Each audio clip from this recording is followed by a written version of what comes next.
Blood isn't everything, my stepmother said, rewriting grandfather's will. 8 years later, my receptionist called. Ms. Fitzgerald, your family is here with a business proposal. I looked at my Fortune 500 company logo and said, send them to conference room C, the one with the uncomfortable chairs and broken air conditioning. I'll be there when I'm done with Tokyo. I turned back to my video call with our Japanese partners, negotiating a deal worth more than my entire stolen trust fund. The irony wasn't lost on me. Here I was, closing international acquisitions, while the family who deemed me unworthy of inheritance came begging for scraps. 8 years. 8 years since I'd sat in that lawyer's office, watching my future get rewritten by a woman who'd been married to my father for all of 18 months. I was 25, fresh out of my MBA program, when grandfather died. He'd always promised the trust fund would be mine, $2 million set aside specifically for Catherine's business ventures. He'd said, he knew I had plans, real plans, not the cocktail napkin dreams my stepbrother Marcus called a business model. The reading of the will should have been straightforward. It wasn't. There's been a codicil added, the lawyer announced, looking uncomfortable, signed 3 days before Mr. Fitzgerald's passing. 3 days, when grandfather had been heavily medicated, barely conscious, with only my stepmother Vivian by his side. What kind of codicil? I'd asked, though the sinking feeling in my stomach already knew. The trust fund designated for business ventures will now be split between all grandchildren, biological and step. Split? I could barely get the word out. Equally, between you and Marcus.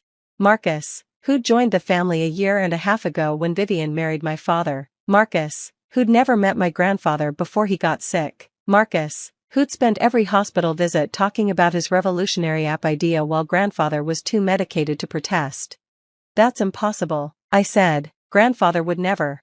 Blood isn't everything, Vivian interrupted smoothly. Father understood that family is about more than genetics. Marcus is as much his grandchild as you are. Father? I turned on her. You've known him for less than 2 years.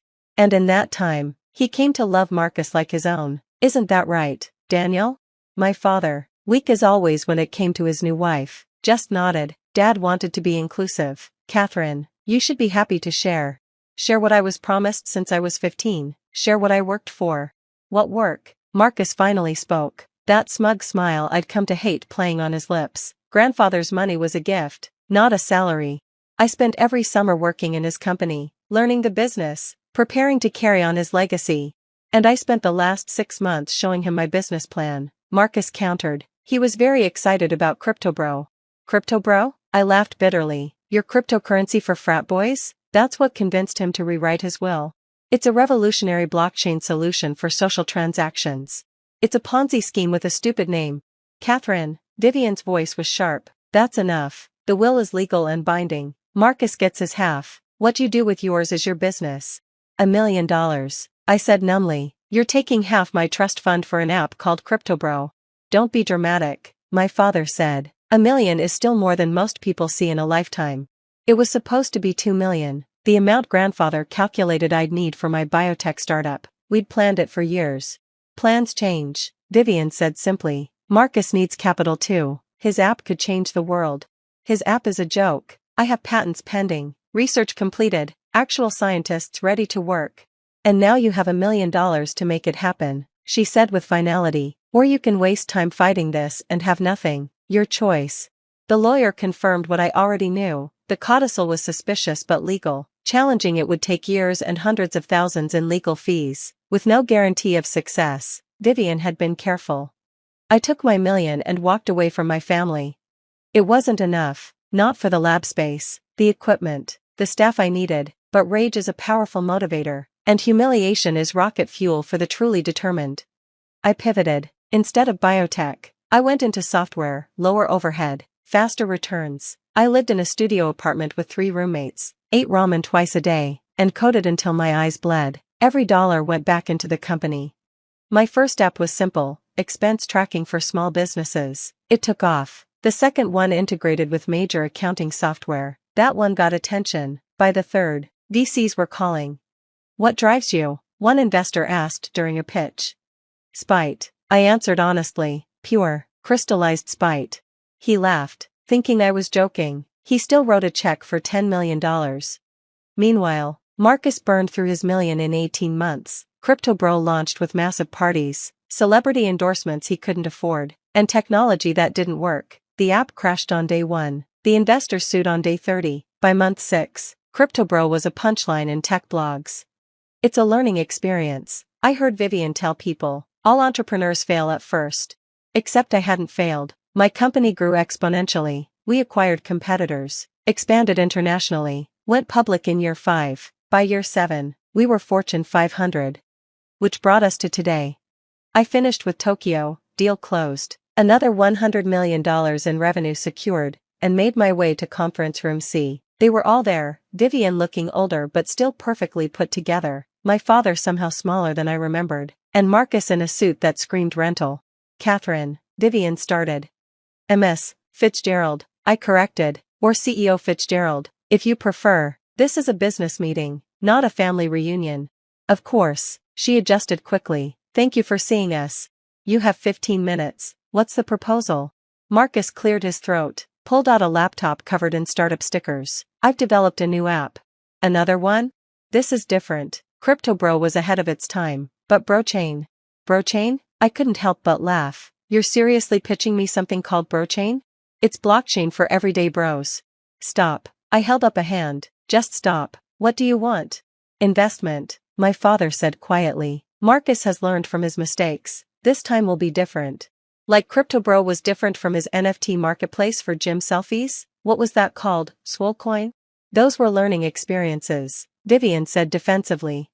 Expensive ones. How much of other people's money has Marcus burned through now? That's not relevant. 5 million? 10? Not counting my stolen million. Of course. It wasn't stolen, Vivian snapped. He was entitled to that money.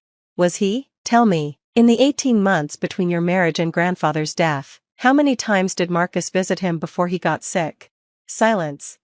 That's what I thought, but once he was hospitalized, Marcus was there every day with his laptop and his pitches.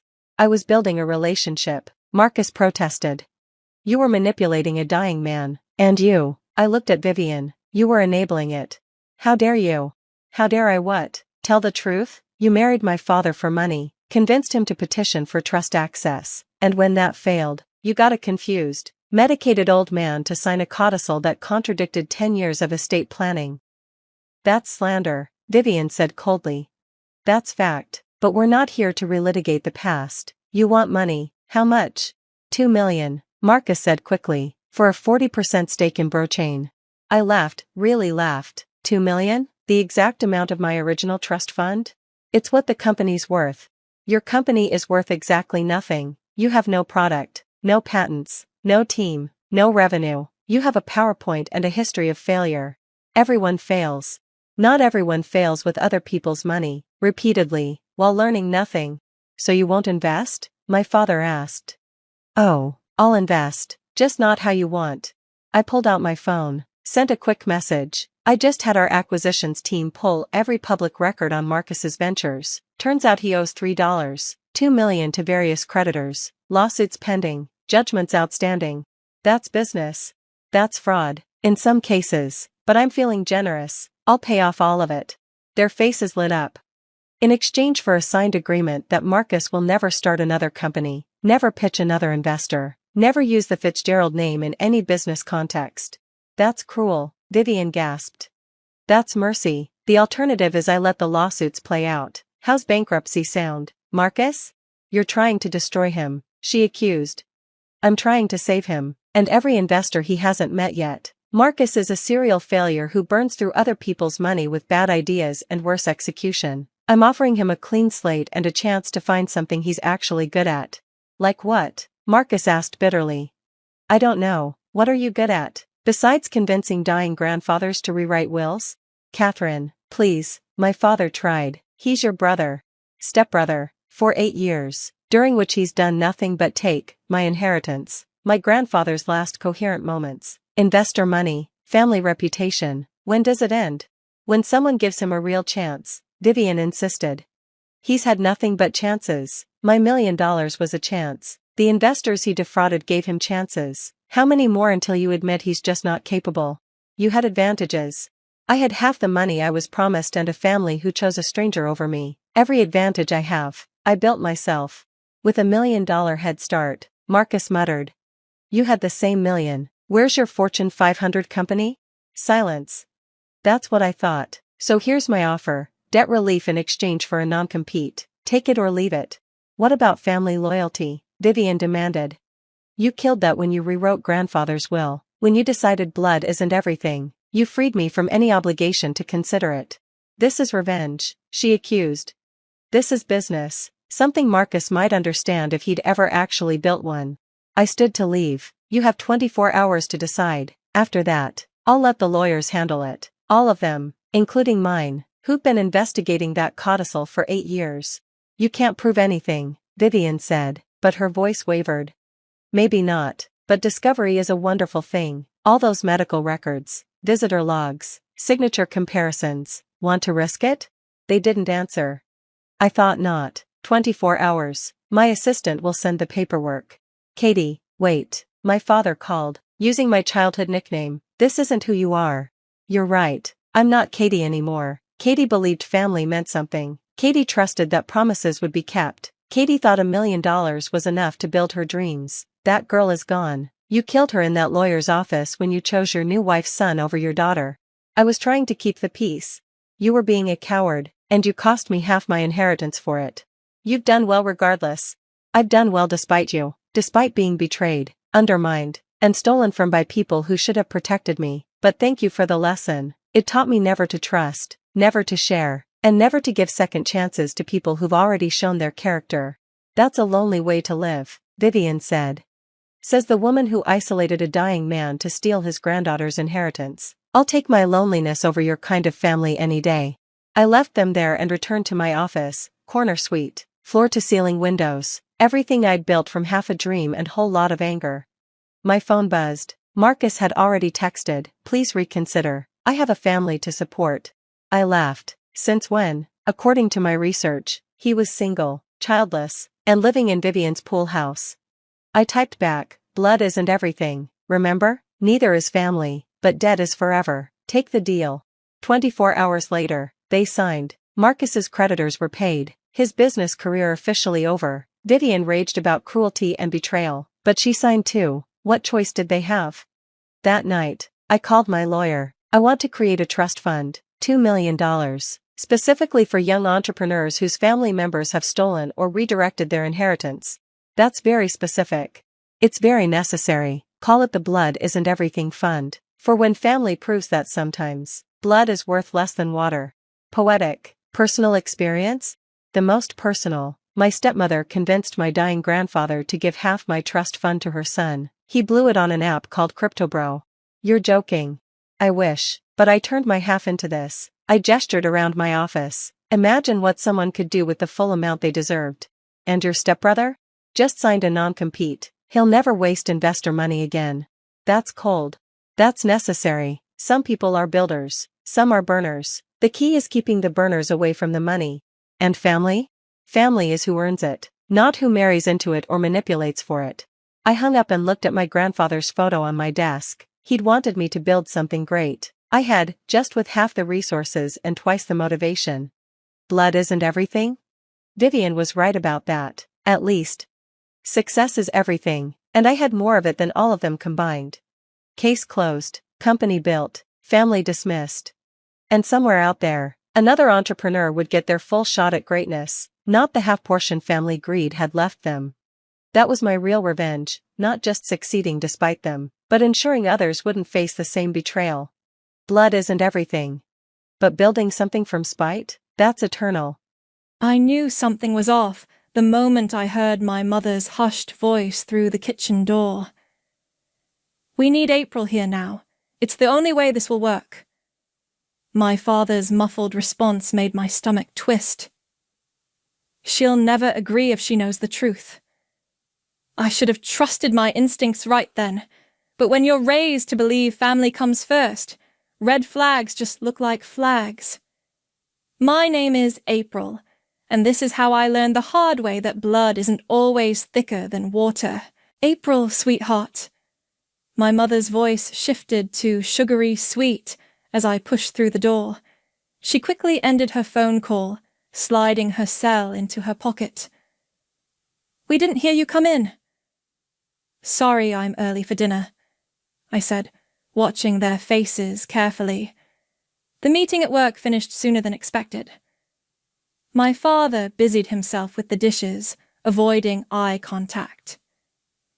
Well, you're just in time. We need to discuss something important. Mom gestured to the kitchen table, her perfectly manicured nails drumming against the wood. Sit down, dear. This is about Guillermo.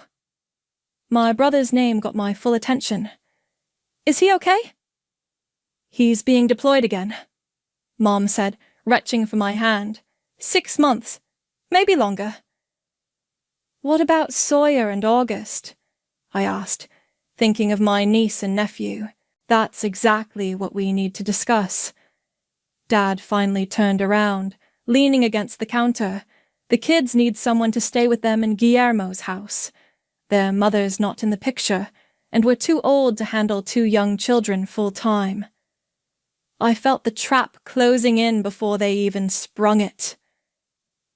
We need you, April.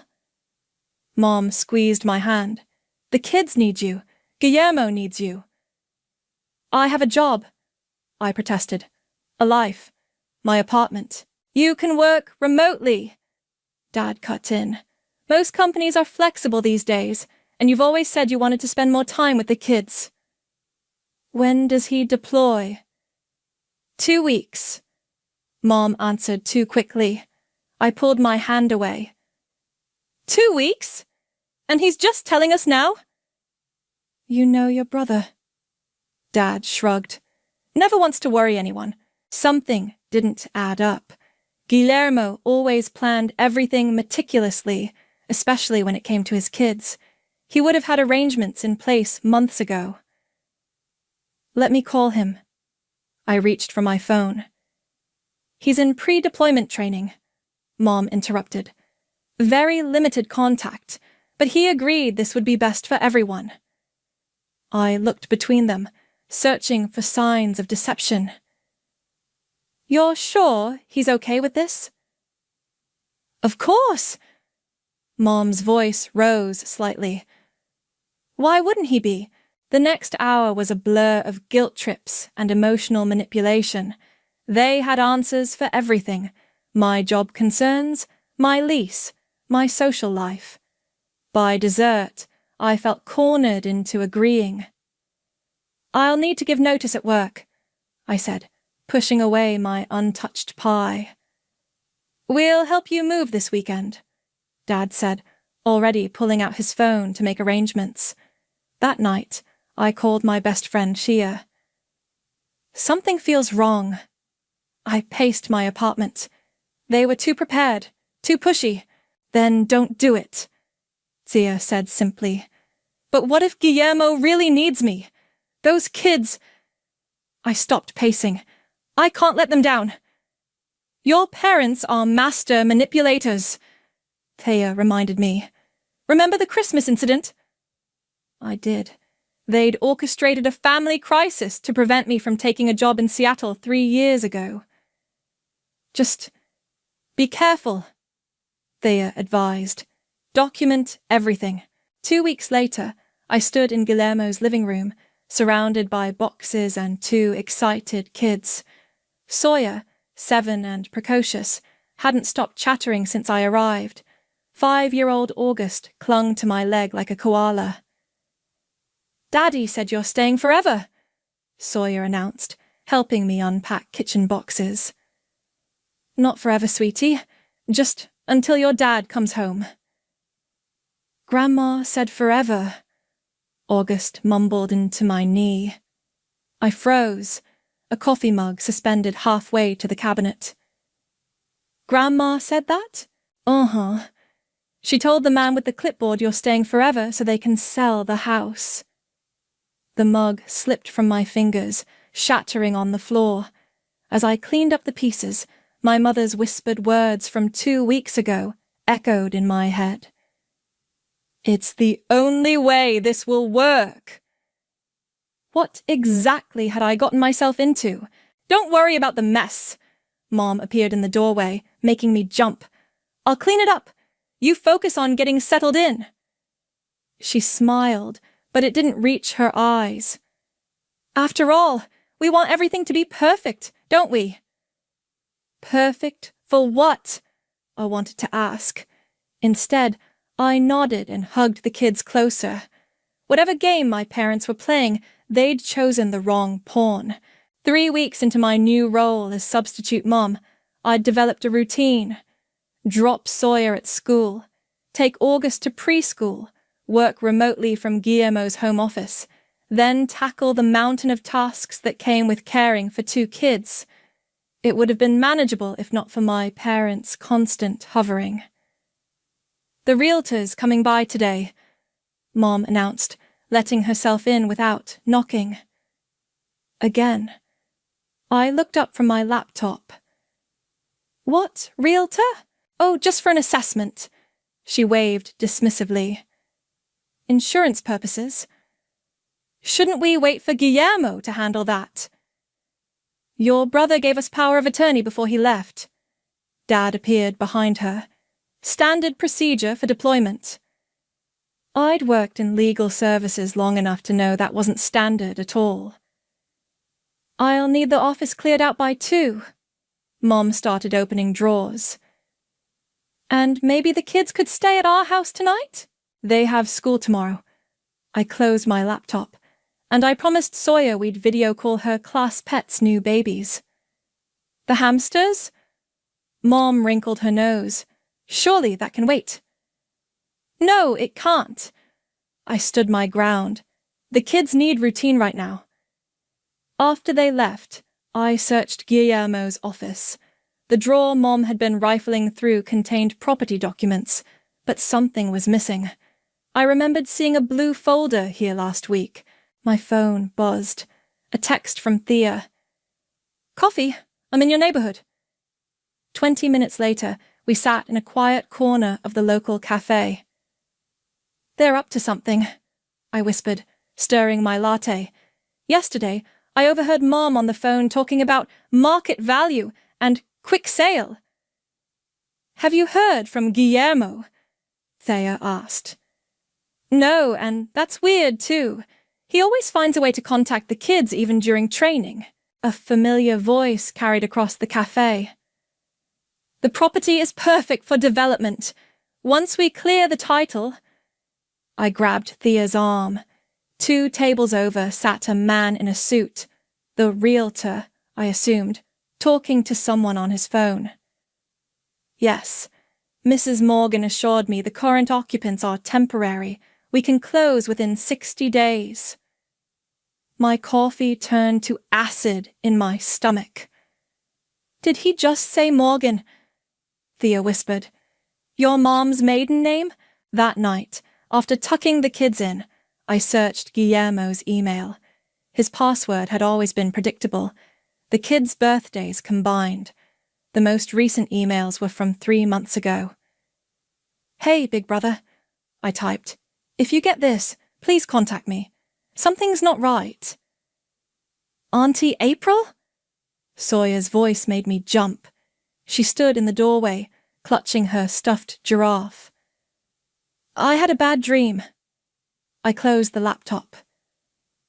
"Come here, sweetie." She crawled into my lap. "When is Daddy coming home?" "Soon," I lied, hugging her tight. "Want to tell me about your dream?" "Grandma said we have to move away." She sniffled. "She said Daddy's house is too big for us now." My blood ran cold. "When did she say that?" "When she was showing the man my room. She didn't know I was listening." I carried Sawyer back to bed, my mind racing. Once she was asleep, I called the one person who might have answers. "Khalil Howard Real Estate. This is Jessica speaking." "Hi, I'm calling about a property assessment scheduled for tomorrow." "Oh yes, the Morgan listing on Pine Street." Morgan listing, not Russell listing. "Could you confirm the appointment time with Mrs. Morgan?" I kept my voice steady. She asked me to check. "Actually, Mr. Howard is meeting both Mr. and Mrs. Morgan at the property at 2. They're finalizing the listing agreement. I thanked her and hung up, hands shaking. My parents weren't just planning to sell Guillermo's house, they were already in the process. But how? They'd need the missing blue folder, power of attorney documents. My phone lit up with a text from an unknown number. Signal weak. Got your email. What's wrong? G. Before I could reply, I heard the front door open. Mom's voice drifted up the stairs. The kids' rooms need painting before we list, she was saying. Neutral colors sell better. Ruby, shh, Dad hissed. April might hear.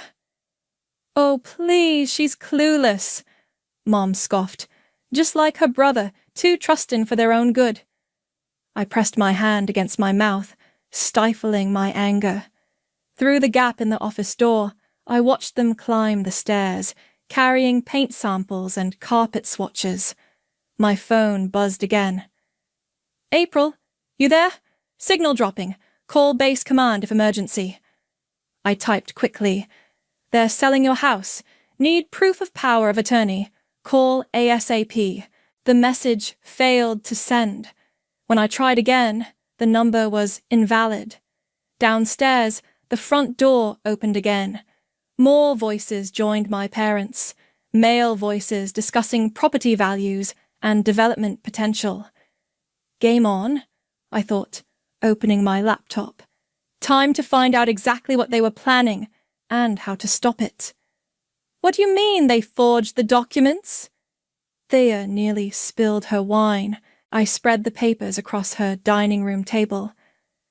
Look at the signature date on the power of attorney. 3 months ago. But here's Guillermo's bank statement from the same day. He was in Georgia for training. Holy shit! Thea leaned closer. And you found this in their car? Mom left her briefcase in the garage while they were painting upstairs. I had 10 minutes. My hands shook as I sorted through the evidence. There's more. They've already accepted an offer from a development company. They're planning to tear down the house and build condos. But why? Your brother's house is paid for, right? That's what I thought. I pulled up an email on my phone. But I found this in Mom's deleted folder. They co-signed on a bad investment last year. Lost everything. They're underwater in their own mortgage. So they're stealing from their own son to fix their mistakes? Thea's face reddened with anger. While he's serving our country? My phone buzzed. Mom again. I ignored it. The worst part, I continued. They've been planning this since before Guillermo's deployment. They needed me there to make it look legitimate, like the family was all on board with the sale. What about the kids? According to these documents, they're planning to move them into their house, paint me as an unstable caretaker if I object. My voice cracked. They've thought of everything. Not everything. Thea grabbed her laptop. I have a friend who works at the county records office. Let's see what else they've been up to. 3 hours and another bottle of wine later, we had a clearer picture. My parents had created a shell company to buy the property. They'd used Mom's maiden name on everything, probably hoping Guillermo wouldn't connect the dots. April, Thea said suddenly, what if Guillermo's deployment isn't real? I stared at her. What? Think about it. Have you actually spoken to him? Seen deployment papers? My phone buzzed again. This time it was a text from August's teacher. Is everything okay? He's very upset about moving. I have to get back. I stood up, gathering the documents. The kids! Wait! Thea grabbed my arm. You can't go back there alone. What if they realize you know? They won't. I'm their clueless daughter. Remember? I tried to smile but felt sick. Besides, I need to keep playing along until I can reach Guillermo. Back at the house, I found Mom in the kitchen with the kids. There you are.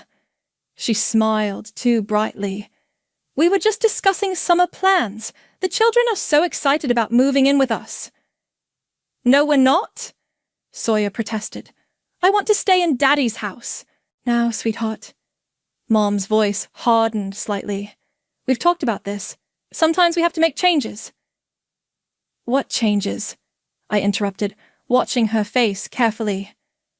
Oh, just general changes, she backpedaled. Growing family, new opportunities. When's Daddy coming home? August asked for the 100th time. Soon, darling. Mom patted his head. Now, who wants ice cream? After the kids were in bed, I sat in Guillermo's office, staring at his deployment photo. Something was off about it. I zoomed in on my phone. The date stamp. It was from his last deployment, 2 years ago. My hands trembling, I called the base command number I'd found earlier. Fort Stewart, Sergeant Phillips speaking. Hi, I'm calling about my brother, Guillermo Russell. He deployed recently. One moment. Keys clicked. No deployment orders for anyone by that name in the last 6 months, ma'am. The room spun. Could you check again? He's supposed to be in pre-deployment training. No training records either. Last activity was an honorable discharge 3 months ago. I hung up, bile rising in my throat. 3 months ago. When the power of attorney was dated, a floorboard creaked behind me. Finding anything interesting? Dad stood in the doorway, his face unreadable. Just missing Guillermo, I lied smoothly. Any word from him? He studied me for a long moment. Your mother thinks we should all have dinner tomorrow. Discuss the future. Sounds great. I forced a smile. I'll bring dessert. After he left, I sent a coded message to Thea. Red alert. G not deployed. Need lawyer ASAP. My phone lit up with an incoming email from Guillermo's account. Help. It read, can't call, in hospital, parents took everything, don't let them sell house, protect kids. The timestamp was from 10 minutes ago. Another creak in the hallway, Mom's voice, low and urgent. She knows something. I saw her car at the county office building. Then we move faster, Dad replied. Call Khalil, tell him we close next week. I sat in the dark office, my brother's words burning on the screen, and made a decision. They wanted to play hardball.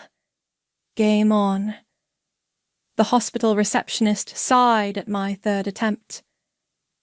I'm sorry, but without knowing which hospital, please, I begged. He's my brother, Guillermo Russell, recently discharged military. Ma'am, I've checked every hospital in a 50-mile radius. I ended the call and slumped in my car, parked outside my parents' house. They were inside with the kids, thinking I was at a work meeting. Instead, I'd spent the morning calling hospitals and Veterans Affairs offices. My phone buzzed. Thea. Lawyer friend can meet today, 2 p.m. A tap on my window made me jump. Khalil, the realtor, stood there smiling. April, right? Your parents mentioned you'd be joining us for the walkthrough. I forced a smile and got out. Actually, I have some questions about the sale. Of course, though your parents handle most of the paperwork as power of attorney. About that, I pulled out my phone. Could you look at something? Before I could show him the forged documents, Mom burst out of the house. April, you're early. She grabbed my arm. Khalil, would you mind giving us a moment? She practically dragged me inside. Dad sat at the kitchen table with papers spread out. Where are the kids? I asked. At the park with the sitter, Mom replied. We need to talk. About what? The fake deployment? The forged documents? Or how about Guillermo being in a hospital somewhere? The color drained from Mom's face. Dad stood up slowly. Who have you been talking to? He demanded. Does it matter? I know what you're doing. We're doing this for the family, Mom insisted. The market's perfect right now. The development deal will set us all up for life. It's not your house to sell. Your brother made some mistakes. Dad cut in. Bad investments, gambling debts. We're protecting his assets before creditors take everything. Liar. I pulled out my phone. I have proof of the forged documents. I'm calling the police. Dad moved faster than I expected, snatching my phone. Sit down, he ordered. You have no idea what you're dealing with. Eugene, Mom protested. She's bluffing. She doesn't have proof. Really? I pulled the papers from my bag. These copies say otherwise. Mom lunged for the documents. I dodged, but Dad blocked the doorway. Think about the kids, Mom pleaded. They need stability. Once the sale goes through, you'll pay off your debts and disappear. I spat, leaving us with nothing. A floorboard creaked upstairs. Mom's eyes widened. The kids are supposed to be at the park, I realized. They heard everything, didn't they? Sawyer! August! Mom called out. Come down, sweeties. No response. I'll check on them. Dad started up the stairs. Don't bother. I pulled out my backup phone, the one Thea had insisted I get. They're not here. While you were watching me, you weren't watching them. What did you do? Mom grabbed my arm. They're safe, with people who actually care about them. I yanked free. Now, about that proof. Dad thundered back down. Their rooms are empty. Call the police, Mom ordered him. She kidnapped them. Go ahead. I held up my phone. I'm recording everything, and in about 10 minutes, my lawyer will be receiving emails with all the evidence, including the conversation we're having right now. You wouldn't, Mom whispered. We're your parents. Parents don't steal from their children. Parents don't forge documents or fake deployments. We had no choice, Dad shouted. The investment. Eugene, shut up! Mom cut him off. No, please continue, said a new voice. Khalil stood in the doorway, his phone also recording. I'd love to hear about the fraudulent sale I was almost part of. Mom crumpled into a chair. Dad's face went purple. I called the police myself, Khalil continued. They're on their way, along with someone from the VA fraud department. How long were you listening? Mom asked weakly. Long enough. He turned to me. The kids? With my friend Thea and her lawyer, safe and sound. Dad made a move toward the back door. Khalil stepped in his way. I wouldn't. Fraud charges are one thing. Fleeing the scene makes it much worse. Sirens wailed in the distance. Mom started to cry. April, please, she begged. We can work something out, as a family. I walked to the door, then turned back. You know what the worst part is? If you'd just asked for help, told us the truth, we would have helped you. Instead, you tried to steal everything from your own son while he's lying in some hospital, unable to defend himself. We never meant, Dad started. Save it for the police. I cut him off. I have a brother to find. As I walked out, I heard Mom collapse into sobs and Dad arguing with Khalil. But all I could think about was Guillermo's email. Help. Can't call. In hospital. I got in my car and called Thea. The kids okay? Perfect. Eating pizza and watching cartoons. What's next? Next? I started the engine. We find my brother. Veterans Affairs Hospital in Atlanta, the nurse confirmed. Your brother was admitted 3 months ago. Motorcycle accident. My knees buckled. Thea grabbed my elbow, steadying me. Why weren't his emergency contacts notified? I demanded. They were. Your parents visited several times in the first month. The floor seemed to tilt beneath me. They knew. This whole time, they knew. Would you like his room number? 4 hours later, I stood outside room 412, trying to gather courage. Thea had stayed behind with the kids, sending me with a thermos of coffee and strict instructions to call immediately. I pushed open the door. Guillermo lay in bed, his right leg elevated, scrolling through his phone. His face lit up when he saw me. About time, sis. I rushed to hug him, careful of the tubes and wires. Why didn't you call me? They took my phone, my laptop, said they were handling everything. He grimaced. Told me you were too busy with your career to help. While they tried to sell your house out from under you. Yeah, got your email about that yesterday when they finally brought my stuff back. Had to wait for the nurse to help me access it. He gripped my hand. The kids? Safe, with Thea. Mom and Dad were arrested this morning. He closed his eyes. Damn. I knew they were in financial trouble, but this... How bad is it? I gestured to his leg. 3 more weeks of rehab. Could have been home already if I'd had proper care from the start. His jaw clenched. They pulled me out of the first rehab facility, said it was too expensive, moved me here where they could control everything. Control the story, you mean? They told everyone you were deployed. Classic Ruby and Eugene, he snorted. Always about appearances. A nurse entered with medication. Time for physical therapy, Mr. Russell. Wait. I pulled out my phone. The kids want to say hi. The video call connected. Sawyer's face filled the screen. Daddy! She screamed.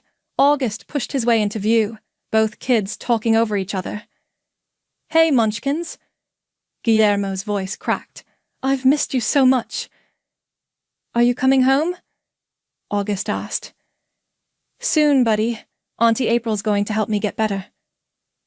Promise you won't let Grandma and Grandpa take our house? Sawyer's lower lip trembled. Never, he promised. No one's taking our home. After saying goodbye, I followed Guillermo to physical therapy. He filled me in between exercises. Mom and Dad showed up right after the accident. Said they'd handle everything. Next thing I know, I'm signing papers while high on pain meds. The power of attorney. Must have been. Everything's fuzzy from that time. He winced as the therapist stretched his leg. By the time I realized something was wrong, they had control of everything. My accounts, my phone, even my military benefits. But why keep you here? Why not just forge your signature again? Too risky with the VA involved. Easier to keep me isolated and controlled. He managed a weak smile. They didn't count on my stubborn sister. My phone buzzed. A text from Taya. Police need statement. Parents requesting deal. No deals, Guillermo said, reading over my shoulder. They need to face consequences. The detective mentioned fraud charges, elder abuse, possibly federal charges for the VA fraud. Good. He gripped the parallel bars, taking tentative steps. You know what hurts most? They used you. Used the kids. Their own family. Speaking of family, I showed him the real estate documents. Want to guess who the development company belongs to? No way. Uncle Robert, Mom's brother. The whole thing was a family scam. Guillermo stumbled. The therapist caught him. That's enough for today. she said firmly. Back in his room, I helped him settle in. 3 weeks? I asked. Give or take. Doctor says I'm healing well, just needed proper care all along. I'll get the house ready. The kids can't wait to have you home. April! He caught my hand. Thank you. For everything. That's what family's supposed to do. Actually, help each other. My phone buzzed again. The detective. Parents requesting meeting with children. How do you want to proceed? I showed Guillermo the message. Your call, he said. You're their guardian until I'm back. No, I replied to the message. No contact until court proceedings complete. They're going to lose everything, Guillermo mused. The house, their reputation, probably their freedom. They lost something way more valuable already, I said, putting my phone away. They lost us. He nodded, then grinned suddenly. Hey, since you're handling things, there's this nurse, Maria. She's been really kind. Maybe you could... One family drama at a time. Big brother. I laughed for the first time in weeks. One drama at a time. They want to what? I nearly dropped my coffee cup. The kids looked up from their breakfast, startled. Your parents are requesting a plea deal? Our lawyer, Marcus, repeated over the phone. They want to meet with you and Guillermo first, today. Absolutely not. Actually, he paused, this could work in our favor. They don't know Guillermo's being discharged this afternoon. I glanced at the calendar. 3 weeks had flown by, filled with hospital visits, lawyer meetings, and helping the kids process everything. What's the catch? I asked. No catch. They think they're negotiating from a position of strength. Let them believe that. 2 hours later, I sat in a conference room at the police station. Mom and Dad looked smaller somehow, their designer clothes replaced by department store basics. April. Mom reached for my hand. I pulled back. Don't, I warned. Just tell me why we're here. We want to make this right, Dad said. We've prepared a full confession, but we'd like to handle this privately. Keep it in the family. Family? I laughed bitterly. You mean like how you handled Guillermo's accident? Or selling his house while he was recovering? We were desperate. Mom's voice cracked. The investment scheme. We lost everything. Your Uncle Robert promised this development deal would fix everything. By stealing from your own son? We would have paid him back, Dad insisted, once the condos were built. The conference room door opened. Mom's words died in her throat. Guillermo stood there, leaning on a cane but very much alive and present. The color drained from my parents' faces. Hey, Mom. Dad, he said coldly. Miss me? But you're in Atlanta, Mom stammered. Was in Atlanta, until my sister found me. You know, the daughter you called clueless? Dad started to stand. Son, we can explain. Sit down. Guillermo's voice could have frozen hell. You've done enough talking. Now you're going to listen. He limped to the table, dropping a thick folder between them. Complete records of everything. The forged documents, the fake deployment papers, the hospital transfer you arranged to isolate me, even the kickback arrangement with Uncle Robert. Mom began to cry. Dad stared at the table. We have 2 options, Guillermo continued. Option 1, we proceed with all charges. Fraud, elder abuse, conspiracy, federal charges for the VA fraud, looking at 15 to 20 years each. Please, Mom whispered. We're your parents. Option 2. He ignored her. You sign over everything. Your house, your assets, your shares in Uncle Robert's company. All of it goes to a trust for the kids. You can't. Dad started. I can and I will. You tried to steal my children's future. Now you'll guarantee it. We'll be left with nothing, Mom protested. Like you plan to leave us? I cut in. Karma's funny that way. Guillermo slid another document across the table. Full confession and asset transfer. Sign now or we walk out that door and let the prosecutors handle it. You wouldn't, Dad challenged. Try me. Guillermo's voice was steel. You have 30 seconds. Mom grabbed the pen first, hands shaking as she signed. Dad hesitated longer but followed suit when Guillermo stood to leave. One more thing, I added. You don't contact us. Ever. No calls, no letters, no surprise visits. The kids are off limits. They're our grandchildren, Mom cried. Should have thought of that before using them as pawns. I stood up. Goodbye, Mom, Dad. Outside, Guillermo sagged against the wall. You okay? I steadied him. Better than okay. Free. He managed a smile. Ready to see the kids.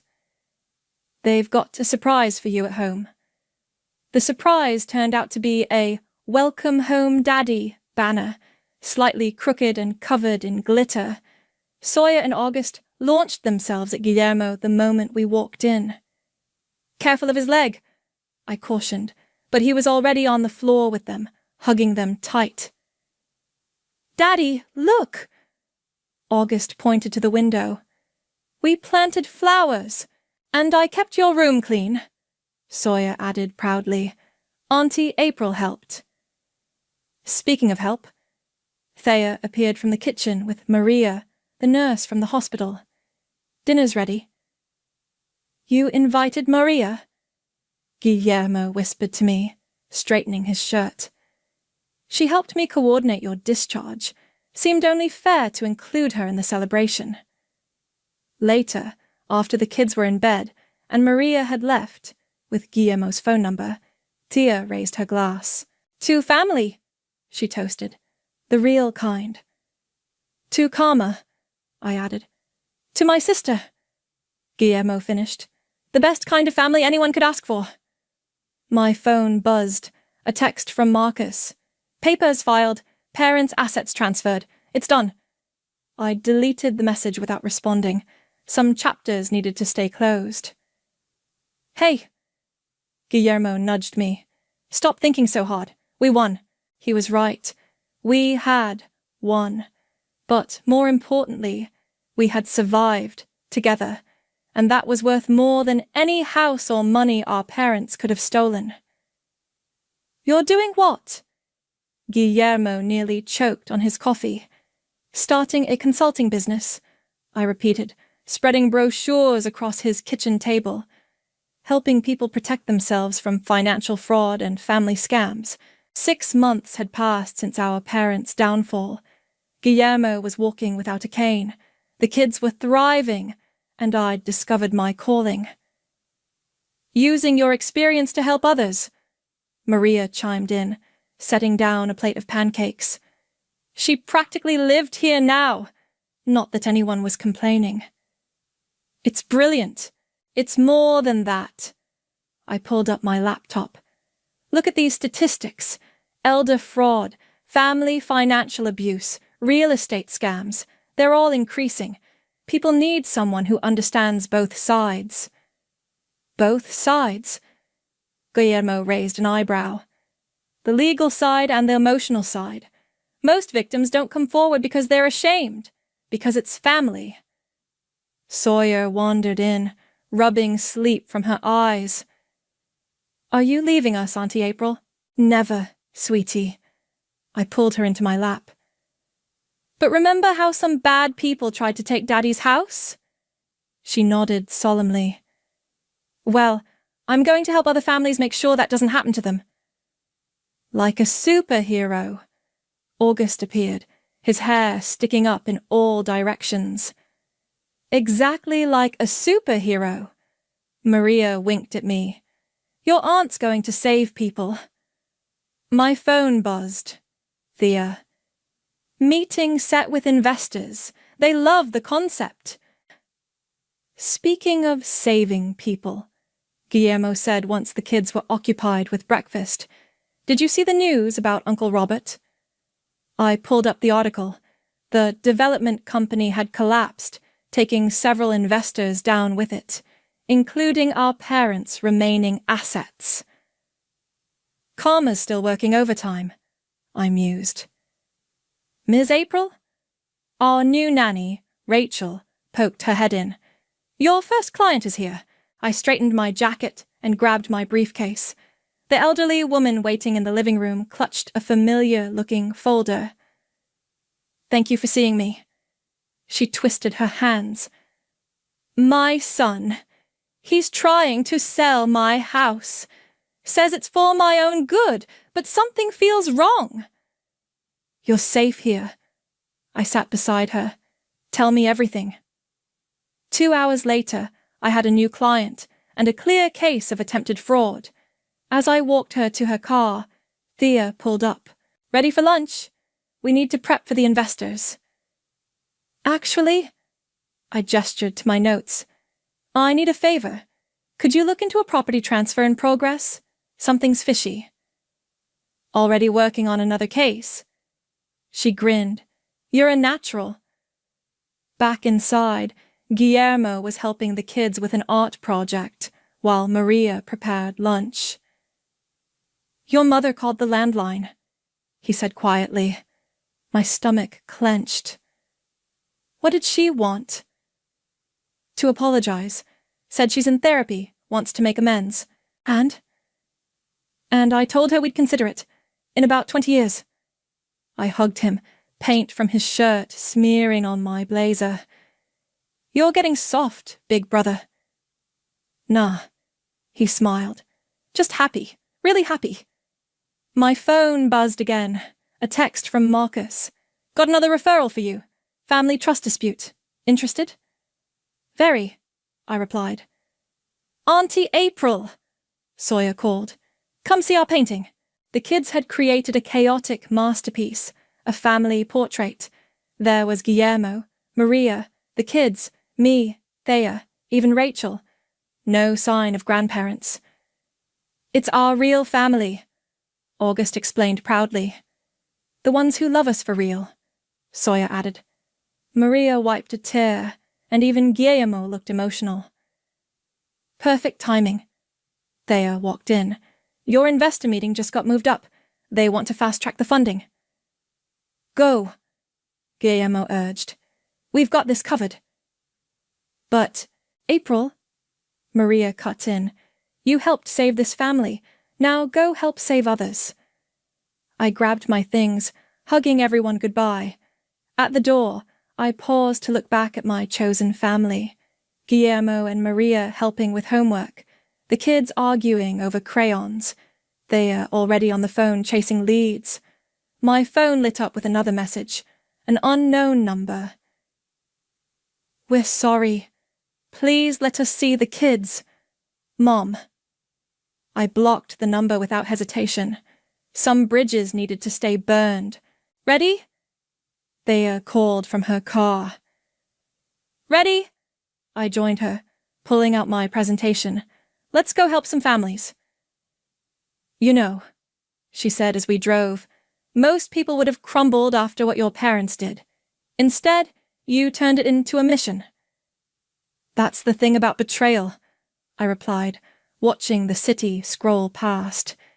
It either breaks you, or it builds you into something stronger. And which are you? I thought about the family we'd built from the ashes of betrayal, about the clients waiting for help, about the strength that comes from choosing love over blood. Definitely stronger, I smiled. Definitely built. And that's why we never trust someone just because they're family, I concluded, facing the packed conference room. Trust is earned, not inherited. The audience applauded. As people filed out, a young woman lingered, clutching a notebook. Ms. April? Her hands trembled. Your story. It's happening to me right now. Before I could respond, Thea appeared at my elbow. Your brother's calling. Says it's urgent. Give me 1 minute, I told her, then turned back to the woman. Come to my office tomorrow. First consultation is free. Racing to my car, I called Guillermo back. What's wrong? Nothing's wrong, he laughed, but you need to get home. Now. I broke several speed limits getting to his house. The driveway was packed with cars, including Thea's, which I'd just left at the conference center. How had she beaten me here? The front door burst open before I could knock. Sawyer grabbed my hand, practically vibrating with excitement. You're finally here! Come on! Inside, the house was full of people. Clients I'd helped, families we'd protected, friends we'd made along the way. Maria stood by the fireplace, beaming. Guillermo had his arm around her, both dressed up more than usual. What's going on? You've been so busy saving everyone else, Guillermo said. You forgot what day it is. I blinked. Tuesday? It's exactly 1 year since you found me in that hospital. He squeezed Maria's hand. 1 year since you saved our family. We couldn't let it pass without celebrating, Maria added. August appeared, carrying a large scrapbook. Look what we made! The book was filled with letters, photos, and newspaper clippings. Stories of families I'd helped, homes I'd saved, scams I'd stopped. In the center was the kid's family portrait, now professionally framed. But that's not all. Thea stepped forward. Tell her, Guillermo. My brother cleared his throat. Remember Mom and Dad's house? The one they signed over? I nodded. Well, we're turning it into a shelter for families escaping financial abuse. Maria's running it, and your company will provide free consulting services. The ultimate karma. Thea grinned, using their house to help the people they tried to hurt. A small commotion at the door drew our attention. Marcus entered with an elderly couple, my first clients. We had to come. The woman hugged me. You saved our retirement, our home. Now we volunteer at the senior center, warning others about scams. More stories poured in. The single mom who almost lost her inheritance, the grandfather whose children tried to steal his business, the widow who nearly fell for a real estate scheme. All here, all safe, all stronger. Speech! Someone called out. I looked around at these faces, survivors, fighters, family by choice rather than blood. A year ago, I began, I thought family meant obligation, meant letting people hurt you because you shared DNA. I was wrong. Guillermo squeezed my shoulder. Family is what we build, not what we're born into. It's the choices we make, the trust we earn, the love we choose to give and receive. And the pancakes we make, August interrupted, making everyone laugh. Yes, buddy, especially the pancakes. I ruffled his hair. But you know what the best part is? What? Sawyer asked. That sometimes the worst betrayals lead us to our best selves. My parents thought they were destroying us. Instead, they made us unbreakable. Maria raised her glass. To being unbreakable. As everyone toasted, my phone buzzed. A news alert. Local investment firm indicted for fraud. Robert Morgan faces federal charges. I showed Guillermo the headline. Should we send Mom and Dad a copy? He asked dryly. No need. I slipped the phone away. They'll see it from their new apartment above the discount store. Auntie April! Sawyer tugged my sleeve. Maria says she has a surprise. Maria stepped forward, glowing. Well, since everyone's here, Guillermo and I are having a baby. The room erupted in cheers. As everyone congratulated them, I watched my niece and nephew dance around, already celebrating their future sibling. You okay? Thea appeared beside me. Better than okay, I smiled. We won. Really won. Not just won, she corrected. You turned winning into helping others win, too. The party continued into the evening. Stories were shared, plans were made, bonds were strengthened. Not once did anyone mention our parents or the past they'd tried to steal, because that's the thing about family, real family. It's not about who shares your past. It's about who helps you build your future. And our future? It was absolutely unbreakable. I was 20 minutes into my wedding dress fitting when my phone pinged with an email that would destroy everything. Hold still, please, the seamstress murmured, pins between her lips as she adjusted the hem. I'd waited 3 months for this appointment, and tomorrow was our engagement party. Everything was finally falling into place. The ping came again, then again. My phone, vibrating insistently against the wooden chair where my regular clothes lay folded. Sorry, I said. Do you mind if I check that? It might be work. The seamstress nodded, sitting back on her heels as I carefully stepped off the platform in the voluminous white gown. I expected a client emergency, some last-minute brief that needed reviewing before Monday. What I got instead was an email that made my stomach drop through the floor. From Jolie Pearson to Reagan May, Vera Wolf, Sebastian Fisher, Senior Partners. Subject, concerns about Serenity. I've struggled with whether to send this, but I can no longer stay silent. I've discovered Serenity has been systematically undermining client relationships and taking credit for others' work. More disturbingly, she's been leveraging confidential information from Reagan's business dealings for her own advancement. I've attached documentation. I'm sorry to be the one to tell you this, especially before your engagement celebration, Reagan. As her friend, I felt you deserved to know who you're really committing to. With deep regret, Jolie. My hands trembled so badly I nearly dropped my phone. Jolie, my best friend since law school. The woman who is supposed to be my maid of honor tomorrow. Are you okay? The seamstress asked, her voice sounding distant through the roaring in my ears. I need a minute, I managed, gathering the skirts of the dress and stumbling to the dressing room. I locked the door and sank down onto the small bench, my mind racing.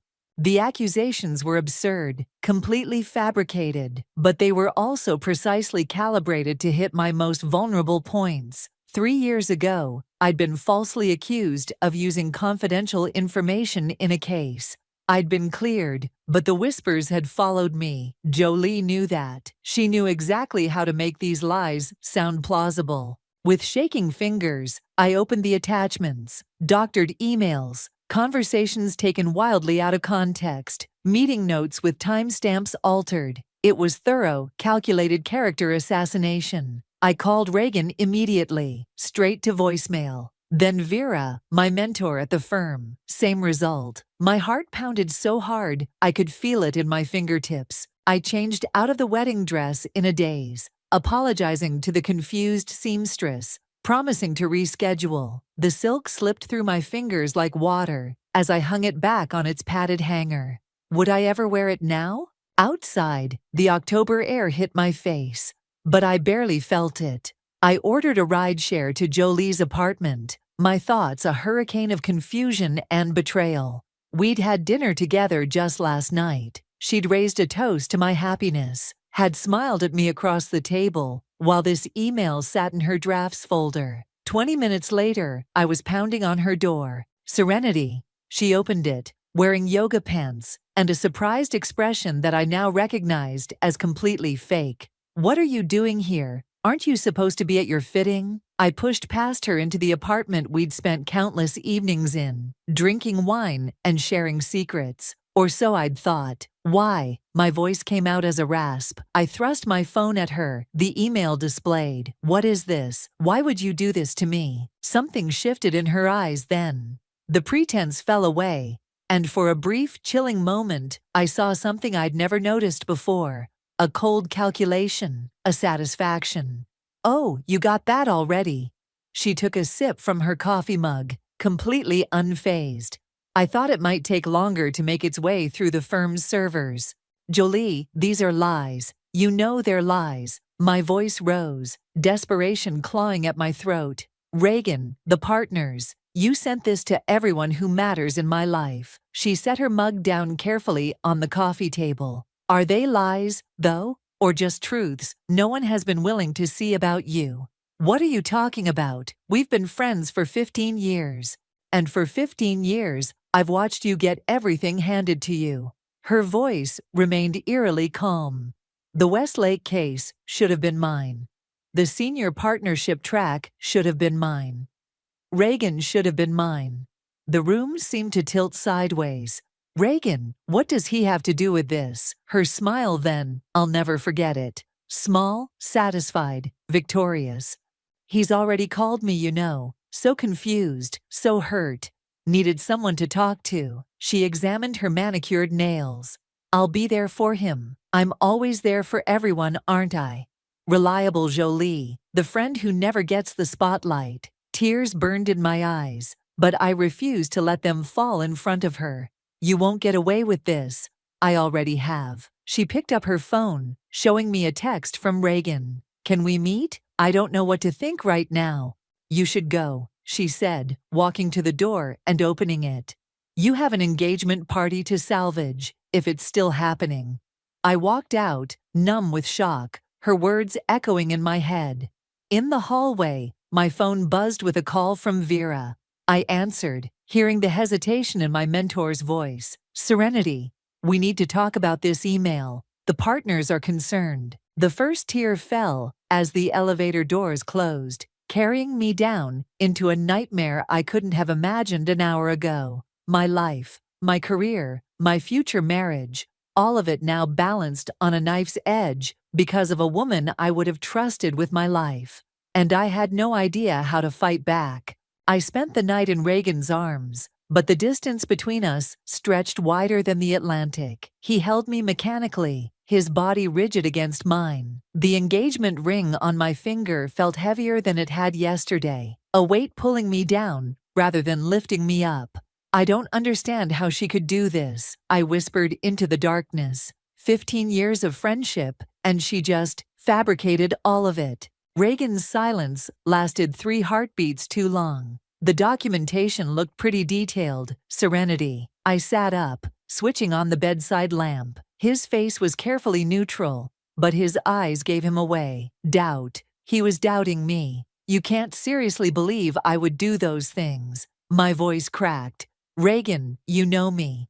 He ran a hand over his face. I thought I knew Jolie too. She's been my friend almost as long as she's been yours. And that's exactly why this hurts so much. She's weaponized our friendship. She's using everything she knows about me to make these lies seem plausible. The Westlake case was cleared by ethics review. I cut him off, anger flaring hot in my chest. 3 years ago, you were there. You saw what it did to me. He sat up too, the sheets pooling around his waist. I know, I remember, but the email she attached are doctored. Reagan, look at me. I grabbed his hands. Do you honestly believe I would risk my entire career by stealing information from your company?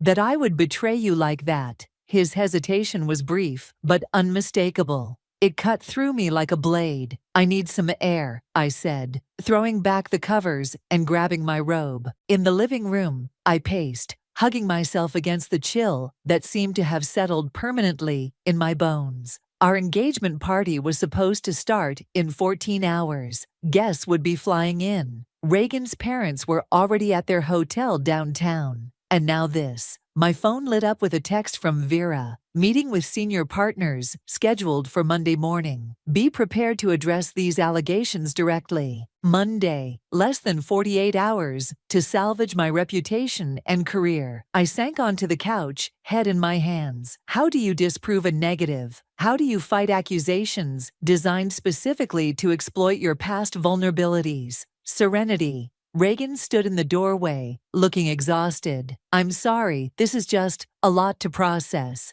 For you? I laughed bitterly. My best friend just tried to destroy my life, and my fiancé is questioning whether I'm a liar and a cheat. He came to sit beside me, leaving careful space between us.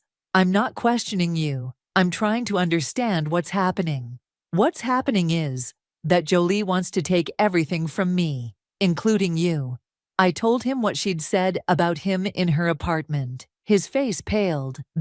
We were never, years ago before you and I met, we went on 2 dates, it was nothing. The revelation hit me like a slap. You dated Jolie, and neither of you ever told me? It wasn't dating, really. Just coffee once dinner. There was no chemistry. We agreed to be friends. Apparently she didn't get that memo, I said, my mind racing. This changes everything. Don't you see? This isn't just professional jealousy. She's been carrying this for years. Reagan looked unconvinced. That seems extreme for 2 casual dates 7 years ago. You don't know her like I do. I stood up, energy surging through me, despite my exhaustion. I need to check something. I went to my home office and dug through the bottom drawer of my desk, pulling out an old phone I'd kept as a backup. It still had all my data from 3 years ago, before I'd upgraded. I charged it, waiting impatiently for it to boot up. When it finally came to life, I scrolled through old text conversations with Jolie, particularly around the time of the Westlake case accusations. What I found made my blood run cold. You should be careful with the Westlake files. People are talking. If anyone asks about client meetings, remember you were with me on the 15th. Reagan mentioned his company might be looking at acquisition targets. You didn't hear that from me, though. Little breadcrumbs, dropped so casually I hadn't noticed at the time. Suggestions, implications, creating a paper trail that, taken out of context, could support exactly the narrative she was spinning now. This wasn't spontaneous. She'd been laying groundwork for years. I returned to the living room, where Reagan was staring blankly at his own phone. She's been planning this, I said, showing him the texts. Look at the dates. She was setting me up even back then. He read through them, his expression darkening. This is calculated. It's worse than that, I said, taking back the phone. It means she has more. She's been collecting ammunition for years, waiting for the perfect moment to use it. The engagement party, he said slowly. The partnership decision next month. I nodded, a chill running through me. The 2 biggest moments of my personal and professional life. My phone buzzed with a new text. Unknown number. I have information about Jolie you might find interesting. Meet me at Riverside Park, 7 a.m. tomorrow. Come alone. Ellis, Jolie's ex-boyfriend, the one she'd dated right before the Westlake case. What is it? Reagan asked, noticing my expression. I showed him the text. This could be a trap, or it could be exactly what you need. He took my hand, squeezing it gently. The first genuine connection since the email. I'm sorry I doubted you, even for a second. It wasn't enough, not yet, but it was something. A crack in the ice between us. What about the engagement party? I asked. Reagan's jaw set firmly. We're having it. We're not giving her the satisfaction of thinking she's won. I leaned against him, exhaustion and determination warring within me. I need to meet Ellis. He might be the key to understanding what we're really dealing with, and to fighting back against a betrayal I was only beginning to comprehend. Riverside Park, at dawn, was deserted, except for a few dedicated joggers, and one man sitting alone on a bench overlooking the Hudson. I recognized Ellis immediately, tall, with the same sharp jawline I remembered from photos in Jolie's apartment years ago. He watched me approach, his expression unreadable. "You came," he said, standing as I reached him. No handshake offered, no pleasantries exchanged. Your text didn't leave much room for debate. The lack of sleep made my voice raspier than usual. "What information do you have?" Ellis gestured to the bench. When we sat, he maintained a careful distance, as if proximity to Jolie's former friend might be dangerous. "She did the same thing to me," he said without preamble. "Different method, same result. Complete character assassination." A jogger passed, headphones in, oblivious to the quiet devastation being discussed. "What happened?" I asked. 3 years ago, I was up for partner at my consulting firm. Jolie and I had been dating for 8 months. He stared out at the river. She started dropping hints to colleagues that I had gambling debts, that I'd shared confidential client information with her. None of it true. The timeline clicked into place. That was right before the Westlake case accusations against me. He nodded. I lost the partnership, then my job, then my apartment. She watched it all happen, offering sympathy while twisting the knife. Why would she do that to someone she was dating? Ellis finally looked at me directly. Because I broke up with her the week before. She'd been pushing for us to move in together, and I wasn't ready. She smiled, said she understood. 3 days later, my life imploded.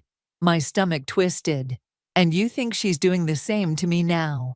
I know she is. It's a pattern. He pulled out his phone, scrolled through it. I've been watching her since what happened to me, collecting evidence. There have been others. He showed me screenshots, social media posts, news articles. 3 other people in our professional circle who'd experienced sudden, inexplicable falls. From grace after crossing Jolie, in some way. "Why are you showing me this now?" I asked, suspicion creeping in. "It's been 3 years. Because she's escalating. The others were practice runs. You're different." His expression hardened. "She's obsessed with your life, your success, your fiancé." Reagan told me they went on a couple of dates years ago. Ellis laughed bitterly. "Is that what he said?" They dated for 3 months. She was in love with him. When he ended it, she was devastated, but hid it completely. I think she's been waiting for the perfect moment to reclaim what she thinks should have been hers. The revelation hit me like a physical blow. Reagan had lied, or at least severely downplayed his history with Jolie. What else wasn't he telling me? "I need proof," I said, standing abruptly. "Not just stories. If I'm going to fight this, I need concrete evidence. That's why I contacted you." Ellis handed me a USB drive. "Everything I've collected is on here, but be careful. Jolie has powerful friends, and she's very good at playing the victim." I pocketed the drive, my mind already racing with possibilities. "Thank you." "Don't thank me yet." His expression was grim. "This won't be easy, and you should know." I tried confronting her directly once. She turned it against me so effectively, I almost believed her version myself. I left Ellis with a new number to contact me on, my thoughts churning as I headed straight to Vera's apartment. If anyone could help me navigate this professionally, it was my mentor. Vera answered the door in a silk robe, coffee already in hand. "I was wondering when you'd show up." Her apartment was exactly what you'd expect from a senior partner. Tasteful, expensive, and meticulously organized. She led me to her home office without a word. "The partners are taking this seriously," she said once we were seated. "Jolie's accusations are specific enough to warrant investigation." "They're lies," I said, leaning forward. "Calculated, deliberate lies, designed to destroy me at the most vulnerable moment in my career." Vera's expression remained neutral. "I believe you, but belief isn't evidence, and the firm needs to protect itself. I have evidence that Jolie has done this before." I placed the USB drive on her desk, and I have texts showing she was trying to set me up years ago. She didn't touch the drive. "Be very careful, Serenity. If you make counter-accusations without ironclad proof, you'll look desperate." "So I'm just supposed to let her destroy everything I've worked for?" "No." Vera's voice softened slightly. "You're supposed to be smarter than she is. Think like the lawyer you are." I slumped back in my chair. "The engagement party is tonight. Half the firm will be there, Reagan's parents. Everyone will have seen that email. Then use it. Vera leaned forward, suddenly intense. Jolie will be watching for signs of your distress. Don't give her the satisfaction. You want me to pretend everything's fine? I want you to understand your opponent. Jolie expects you to either collapse or lash out. Either reaction serves her narrative. Vera stood, walking to her window. What she doesn't expect is for you to remain composed and strategic. I considered this, remembering Ellis's warning about confronting Jolie directly. The Monday meeting with the partners will proceed as scheduled, but how you conduct yourself tonight will set the tone. My phone buzzed, a text from Reagan. My parents want to have brunch, just us. Can you meet at Bellini's at 11? Perfect. An interrogation over mimosas was exactly what I needed today. I need to go, I told Vera, standing. Thank you for seeing me. At the door, Vera caught my arm. One more thing. Be careful with Reagan. I frowned. What do you mean? Jolie's been spending a lot of time at the firm lately. With Sebastian, with the senior partners. Her expression was unreadable. And with Reagan, more than you might realize. The ground seemed to shift beneath my feet again. Are you saying, I'm saying information is power, and you don't have all of it yet? She released my arm. Watch your back, Serenity. From every direction. I left her building, with my mind reeling, clutching the USB drive like a lifeline. For the first time, I understood that this wasn't just about surviving Jolie's attack. It was about uncovering how deep the betrayal really went. Bellini's was Reagan's favorite brunch spot, all exposed brick and Edison bulbs. His parents were already seated when I arrived, their posture stiff as church pews. Margaret's smile tightened when she saw me, while Robert didn't bother smiling at all. Serenity, Margaret said, rising for the obligatory air kiss. You look tired. Long night, I replied, sliding into the seat beside Reagan.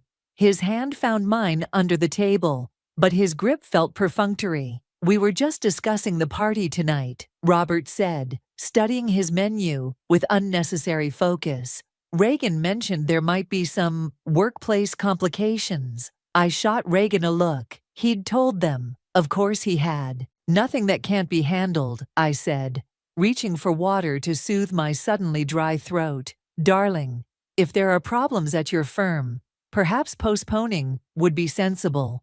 Margaret's voice dripped with concern that didn't reach her eyes. No one would think less of you. That was exactly what they wanted. A quiet cancellation, a gentle withdrawal of their son from a potentially messy situation. The Mays had built their family reputation on appearances and propriety. The party's happening, I said firmly. This situation is temporary. Robert lowered his menu. Reagan tells us a colleague has made some serious allegations. Something about misusing confidential information.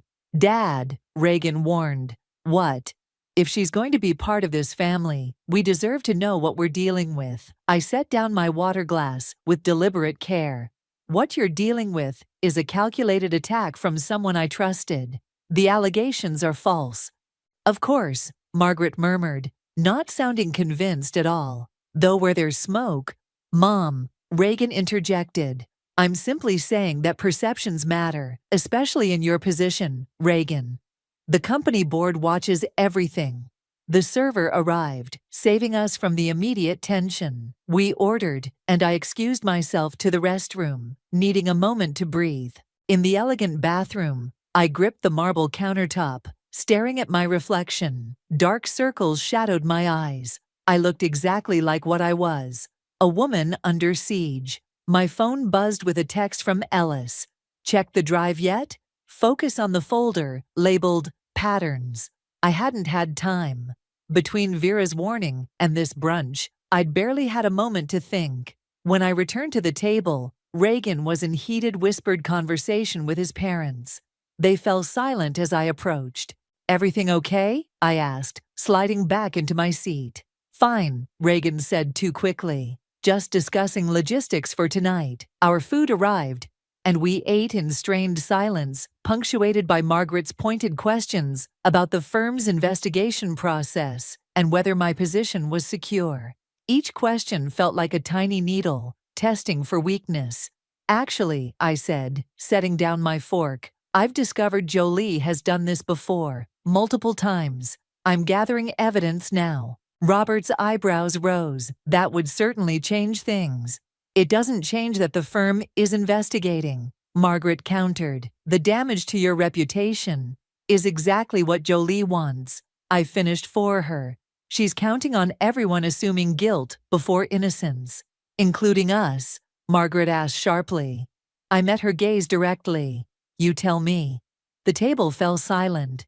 Reagan shifted uncomfortably beside me. I think, Robert said finally, that we should support whatever decision you and Reagan make about tonight. It wasn't exactly a ringing endorsement, but it was something. After brunch, Reagan and I walked in silence toward our apartment. The October air carried the first real bite of autumn. You didn't tell me your parents knew, I said finally. He sighed. They called this morning. Someone from the firm had already contacted my father. I stopped walking. Who? Sebastian, apparently. He's on some charity board with my dad. Sebastian. Vera had mentioned him spending time with Jolie. The connections were multiplying. A web I was only beginning to see. Reagan, I said carefully, I need to ask you something. And I need the whole truth, not the sanitized version. He tensed. Okay? Your relationship with Jolie. Ellis told me it was 3 months, not 2 casual dates. Reagan's face flushed. It wasn't serious. That's not what I asked. He ran a hand through his hair. Fine. Yes, we dated for about 3 months. It ended badly. She wanted more than I did. And you never thought this was relevant information, even after she sent that email. I didn't think it mattered. It was 7 years ago, Serenity. It matters because she's still in love with you. The words burst out louder than I intended. A passing couple glanced our way. Ellis says she's obsessed, that this is about taking back what she thinks should have been hers. Reagan's expression shifted from defensive to troubled. That can't be right. When was the last time you spoke with her? Before the email? He hesitated just a fraction too long. I don't know. Around the office, maybe. Reagan. He looked away. She called me last week, said she needed advice about a client situation. We got coffee. The betrayal felt like a physical blow. And you didn't think to mention this. It was nothing. Professional courtesy. There is nothing professional about what she's doing. I started walking again, faster now. I need to check that USB drive. Ellis said there's a pattern. Reagan caught up, grabbing my arm. Serenity, wait, I'm sorry. I should have told you everything. Yes, you should have. I pulled away. I'm fighting for my career, my reputation, and apparently my relationship too. I can't do that if I don't know what I'm really up against. Back at our apartment, I went straight to my laptop. The USB drive contained dozens of files, meticulously organized. The Patterns folder held timelines, screenshots, and documents tracking Jolie's behavior over years. One name in the files jumped out immediately: Sebastian Fisher. I clicked on the folder with his name. Inside was a series of emails between him and Jolie, dating back 2 years, friendly at first, then increasingly intimate. In the most recent exchanges, they discussed firm politics, partnership tracks, and me. She's too confident, too comfortable. The Westlake thing should have been a warning. Patience. The engagement announcement gives us perfect timing. Everything's in place. My hands shook as I scrolled through more messages. This wasn't just Jolie. It was a coordinated effort. With Sebastian, with others at the firm I'd considered allies. And based on the timestamps, it had begun right after I'd been put on the partnership track instead of Sebastian. My phone buzzed with a text from Vera. Need to see you before the party. My office, 4 p.m. Bring whatever you've found.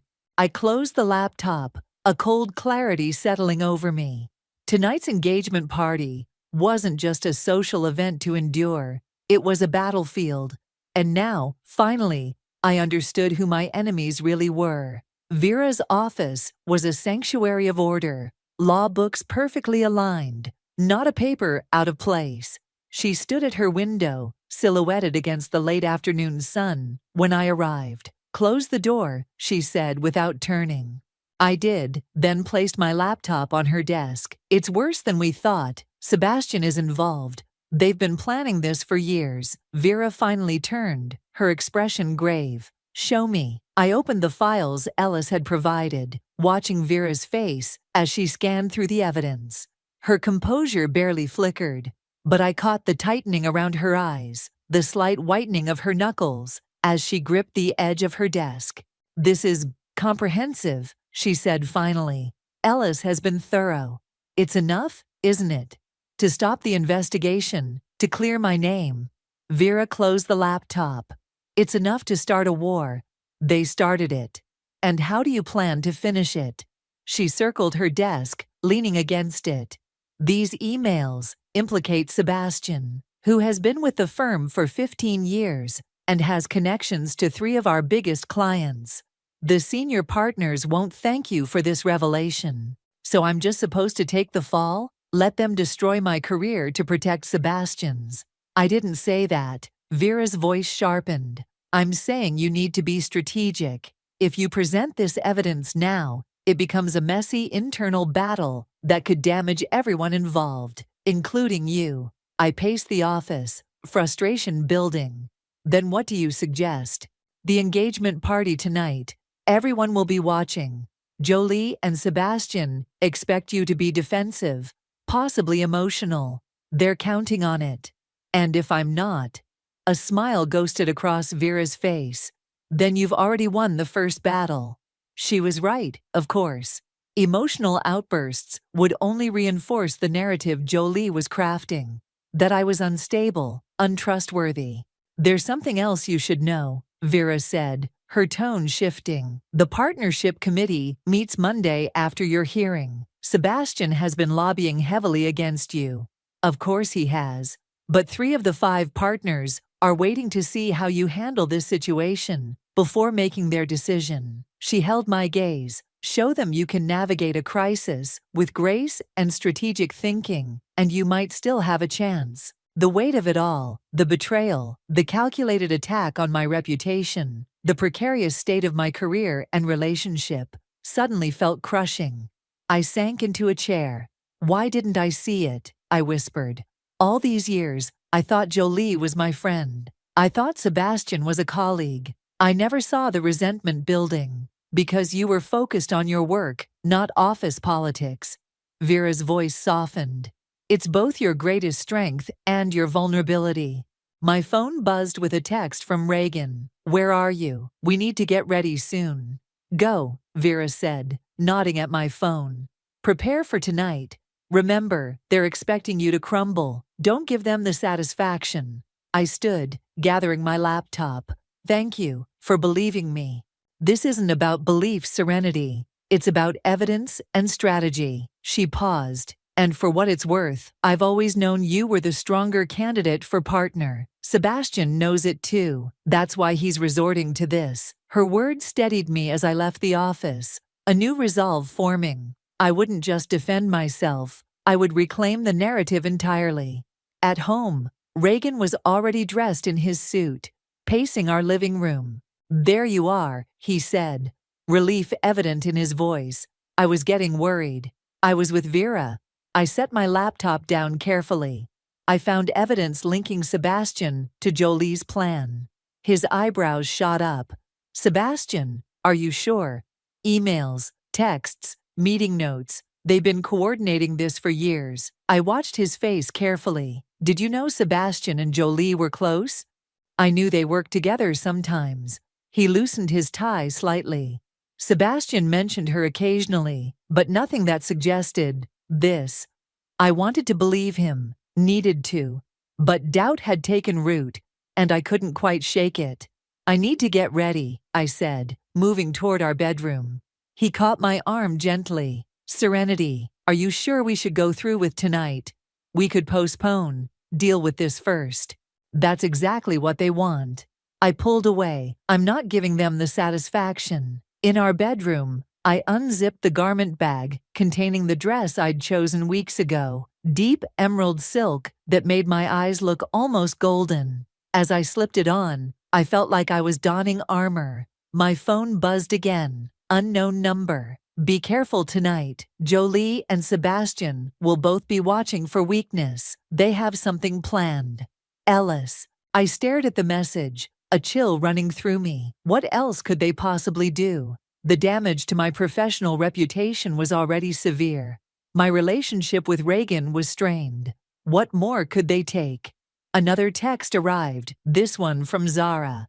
Just heard about the email. What the hell is going on? Are you okay? I hadn't spoken to Zara since the accusations surfaced. She was friends with both Jolie and me, carefully neutral in most situations. Her reaching out now felt significant. Not okay, but fighting back. Can you meet me at the venue early? 7:30? Her response came quickly. I'll be there. And Serenity, I think you should know Jolie's been telling people you're unstable, that Reagan's been unhappy for months. Be prepared. The final piece clicked into place. This wasn't just about my career, or even Reagan. It was about isolating me completely, professionally and personally, before delivering the final blow. I finished my makeup with steady hands, a cold clarity settling over me. Tonight wouldn't just be about appearances. It would be about turning the tables. Reagan appeared in the doorway, watching me. You look beautiful, he said softly. I met his eyes in the mirror. Good. Because tonight, everyone is going to see exactly who I am, and who I'm not. Whatever Jolie and Sebastian had planned for tonight, I would be ready. The time for defense was over. Now I was going on the offensive. The venue glowed with string lights and white roses, a perfect backdrop for celebration. From the outside, no one would guess the emotional minefield waiting within. I arrived early as planned, Reagan silent beside me as we walked through final preparations. I'll check on the catering, he said, squeezing my hand before disappearing toward the kitchen. I found Zara waiting by the bar, elegant in midnight blue, concern etched across her face. My God, Serenity, she said, embracing me. This is insane. I've been trying to make sense of it since I heard. Join the club. I accepted the drink she offered. How bad is it? What are people saying? She hesitated, glancing around to ensure we were alone. It's divided. Some people think it's completely out of character for you. Others, well, the Westlake case left lingering questions. And Jolie's been helpfully reminding everyone of those questions. She's been strategic, Zara admitted. Concerned comments here, sad looks there. Sebastian's been backing her up, talking about patterns of behavior they've supposedly noticed. I took a long sip of my drink. And Reagan? What are they saying about us? Her expression told me everything before she spoke. Jolie implied he's been unhappy, that he confided in her about problems between you two. She lowered her voice. She told Amanda you've been controlling, that Reagan's been looking for a way out. The betrayal cut deep, even though I'd expected it. And people believe this? Some do. Others think it's suspicious timing. Zara studied my face. What are you going to do?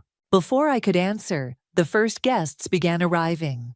Reagan reappeared at my side, his public smile firmly in place, as we greeted friends, colleagues, and family members. I felt their scrutiny like physical touch, searching glances, whispered conversations that stopped when I approached. An hour in, the room was filled with elegant dresses and tailored suits, champagne flowing freely. I'd maintained my composure through dozens of conversations, each one a careful dance around the elephant in the room. Reagan stayed close, his hand at the small of my back, but I felt the tension in his body. Then Jolie arrived. She wore white, not bridal white, but close enough to make the statement clear. Sebastian entered just behind her, his hand briefly touching her lower back, in a gesture of intimacy that confirmed everything Ellis's files had suggested. Breathe, Zara whispered beside me. Don't give her what she wants. Jolie made her way through the crowd, accepting hugs and kisses, playing the role of supportive friend perfectly. When she finally approached us, her smile was a masterpiece of sympathetic concern. "Serenity, Reagan," she said, embracing each of us. "I'm so glad you decided to go ahead with tonight." "Wouldn't have missed it," I replied, my voice steady, "especially since it gives me the chance to thank everyone who's shown their true colors this week." Her smile faltered slightly. "I can imagine how difficult this has been. If you need anything at all." "Actually," Reagan interrupted, his voice carrying just enough to draw attention from nearby guests, "we were hoping to speak with you privately, Jolie. And Sebastian, too, if he's available." I glanced at him, surprised. This wasn't part of our plan. "Of course," Jolie said smoothly, "though I'm not sure what Sebastian has to do with anything." "I think you do," I said quietly. "The terrace, in 5 minutes?" She nodded, her composure perfect, except for the slight tightening around her eyes. As she walked away, I turned to Reagan. "What are you doing?" "Ending this," he said firmly. "I'm tired of watching you suffer while they play games. We agreed to keep things civil tonight." That was before I saw her walk in wearing white, looking at you like she's already won. His jaw tightened. "I've been too passive in all this. Not anymore." The determination in his voice should have reassured me. Instead, it triggered a warning bell. Reagan wasn't a confrontational person by nature. This sudden boldness felt rehearsed. On the terrace, the October night air carried a biting chill. Sebastian arrived first, drink in hand, his expression carefully neutral. "Quite the party," he said. "Though I'm surprised you went through with it, given the circumstances." The circumstances being the coordinated character assassination you and Jolie orchestrated. I kept my voice low, controlled. He didn't flinch. "That's a serious accusation. I have the emails, Sebastian, between you and Jolie, planning this for years." Something flickered across his face. Surprise, quickly masked. "I don't know what you think you have." "We have everything," Reagan cut in. "Every message, every meeting note. Ellis has been quite thorough." Sebastian's composure cracked. "Ellis, that unstable ex of Jolie's, you're trusting him." "We're trusting evidence," I said, "which the senior partners will see on Monday." The terrace door opened, and Jolie stepped out, her expression shifting as she registered the tension. "What's going on?" she asked, moving to stand near Sebastian. "They claim to have emails," Sebastian said tightly. "Between us, planning some conspiracy." Jolie's laugh sounded forced. "That's absurd. Sebastian and I barely know each other outside of work." "Stop lying," Reagan snapped with unexpected vehemence. "It's over, Jolie. The games, the manipulation, all of it." She stared at him, something raw and desperate flashing across her face. "Reagan, you don't understand. She's not who you think she is." "Neither are you." He stepped closer to me, his arms sliding around my waist. "We're going to the partners on Monday with everything. Your career at the firm is finished." The threat hung in the air. For a moment, I thought Jolie might crumble. Her face paled, her hands trembled slightly. Then Sebastian touched her arm, and her expression hardened. "You should check your evidence more carefully," she said coldly. "You might find it's not as conclusive as you think." "What does that mean?" I demanded. Sebastian smiled thinly. "It means Ellis isn't the only one who's been collecting information." The terrace door opened again. Vera stepped out, her expression grave. "Serenity, I need to speak with you, now." "We're in the middle of something," Reagan began. "It can't wait." Vera's voice left no room for argument. "Your office has been searched. Files are missing. Confidential client information. Security footage shows you accessing the building at 2 a.m. last night." The world seemed to tilt beneath my feet. "That's impossible. I was home all night." "I was with her," Reagan insisted. Vera's gaze was piercing. "All night? You didn't leave at any point." Reagan hesitated, just a fraction of a second, but enough. "I went for a run early this morning. But Serenity was asleep. The pieces clicked together with sickening clarity. The sudden boldness, the eagerness to confront Jolie and Sebastian, the careful positioning as my defender. "You set me up," I whispered, stepping away from him. "All of you." Reagan reached for me. "Serenity, no. Don't touch me." I backed away, looking between the three of them. Jolie's satisfied smirk, Sebastian's calculated neutrality, and Reagan's desperate attempt at innocence. Vera moved to my side. "We should go. Now." As she led me away, I heard Jolie's voice behind us. I tried to warn everyone about her. Such a shame it had to come to this. The engagement party continued inside, oblivious guests laughing and celebrating a union that had just shattered beyond repair. And somewhere in that crowd, evidence had been planted that would destroy what remained of my career. Unless I could find it first. Vera pulled me into an empty conference room, off the main hall, closing the door on the sounds of celebration. "Tell me you weren't at the office last night," she demanded. "I wasn't. I was home with," the words died in my throat, "with Reagan, who had apparently betrayed me in ways I was only beginning to understand. Someone accessed confidential files on the Meridian merger using your key card. They've been emailed to a personal account." Vera's voice was tight with urgency. "The security footage shows someone who looks like you, but their face is never clearly visible." My mind raced. "Reagan went out early this morning. He said he was running, but he was gone for nearly 2 hours. Could he have taken your key card?" I closed my eyes, remembering. "It's in my wallet, in my work bag, which was in our bedroom." Vera nodded grimly. "They've created physical evidence to support Jolie's original accusations. It's elegant, I'll give them that." "What do we do?" "We find proof it wasn't you." She checked her watch. "Security keeps backup footage on a separate server. If we can get to it before they do." "We need Ellis," I said, pulling out my phone. "He knows how they operate." 10 minutes later, Ellis met us at the service entrance, his expression grim when I explained what had happened. "They're escalating faster than I expected," he said. "This isn't just about ruining your reputation anymore. This is criminal." "Can you access the security footage?" Vera asked. Ellis nodded. "I have a friend in IT at your firm, but we need to move now, before they realize what we're doing." We slipped out of the venue, leaving behind the party that was supposed to celebrate my future. The irony wasn't lost on me. Abandoning my own engagement celebration to save what remained of my career and dignity. The firm was nearly empty on a Saturday night. Ellis's friend met us in the lobby, looking nervous but determined.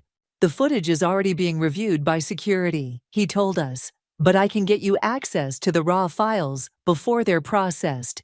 In the security office, we huddled around a monitor, scanning through the previous night's footage. At 2:17 a.m., a figure with my build, wearing a hooded jacket, entered using my key card. The face was always angled away from cameras.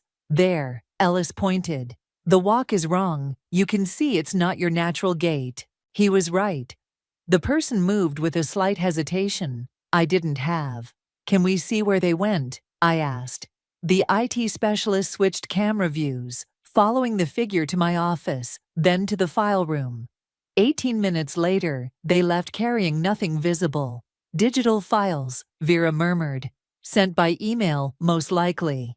"Check the logs," Ellis suggested. "See what computer was used." The logs showed access from my terminal, using my password.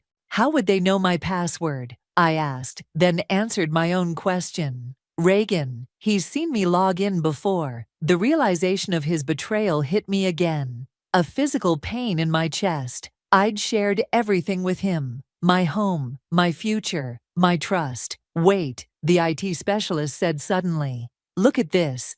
He pulled up another camera angle, one showing the elevator bank from a maintenance corridor. As the hooded figure waited for the elevator, they briefly turned, checking their surroundings. The face was partially visible for just a second, enough to confirm it wasn't me, it was Reagan. "We need to download this now," Vera said urgently, "and check the email logs, see exactly what was sent and where." The email logs showed files sent to an anonymous account at 2:43 a.m. The content, confidential client information from the Meridian merger, exactly the kind of breach Jolie had accused me of in her original email. It's not enough, I said, frustration building. We can prove it wasn't me, but we can't prove it was a setup rather than just Reagan acting alone. Ellis was scrolling through his phone. Maybe we can. I've been monitoring Jolie's accounts. Look at this. He showed us text exchanges between Jolie and Reagan, dating back weeks, innocent at first, then increasingly intimate, planning meetings, discussions about the future, about me. She'll never see it coming. Trust me, this is the cleanest way out for everyone. What about Sebastian? Is he still on board? Completely. He wants the partnership as much as I want you. The final text, sent just hours before the engagement party. Everything's in place. Once the files are found, she's finished professionally. You're free. The evidence was damning, complete, and it filled me with a cold, clarifying rage. We need to go back to the party, I said, gathering the evidence we'd collected. Now, Serenity, Vera cautioned. Think carefully about how you want to handle this. I'm done being careful. I'm done being their victim. I met her gaze steadily. It's time they faced consequences.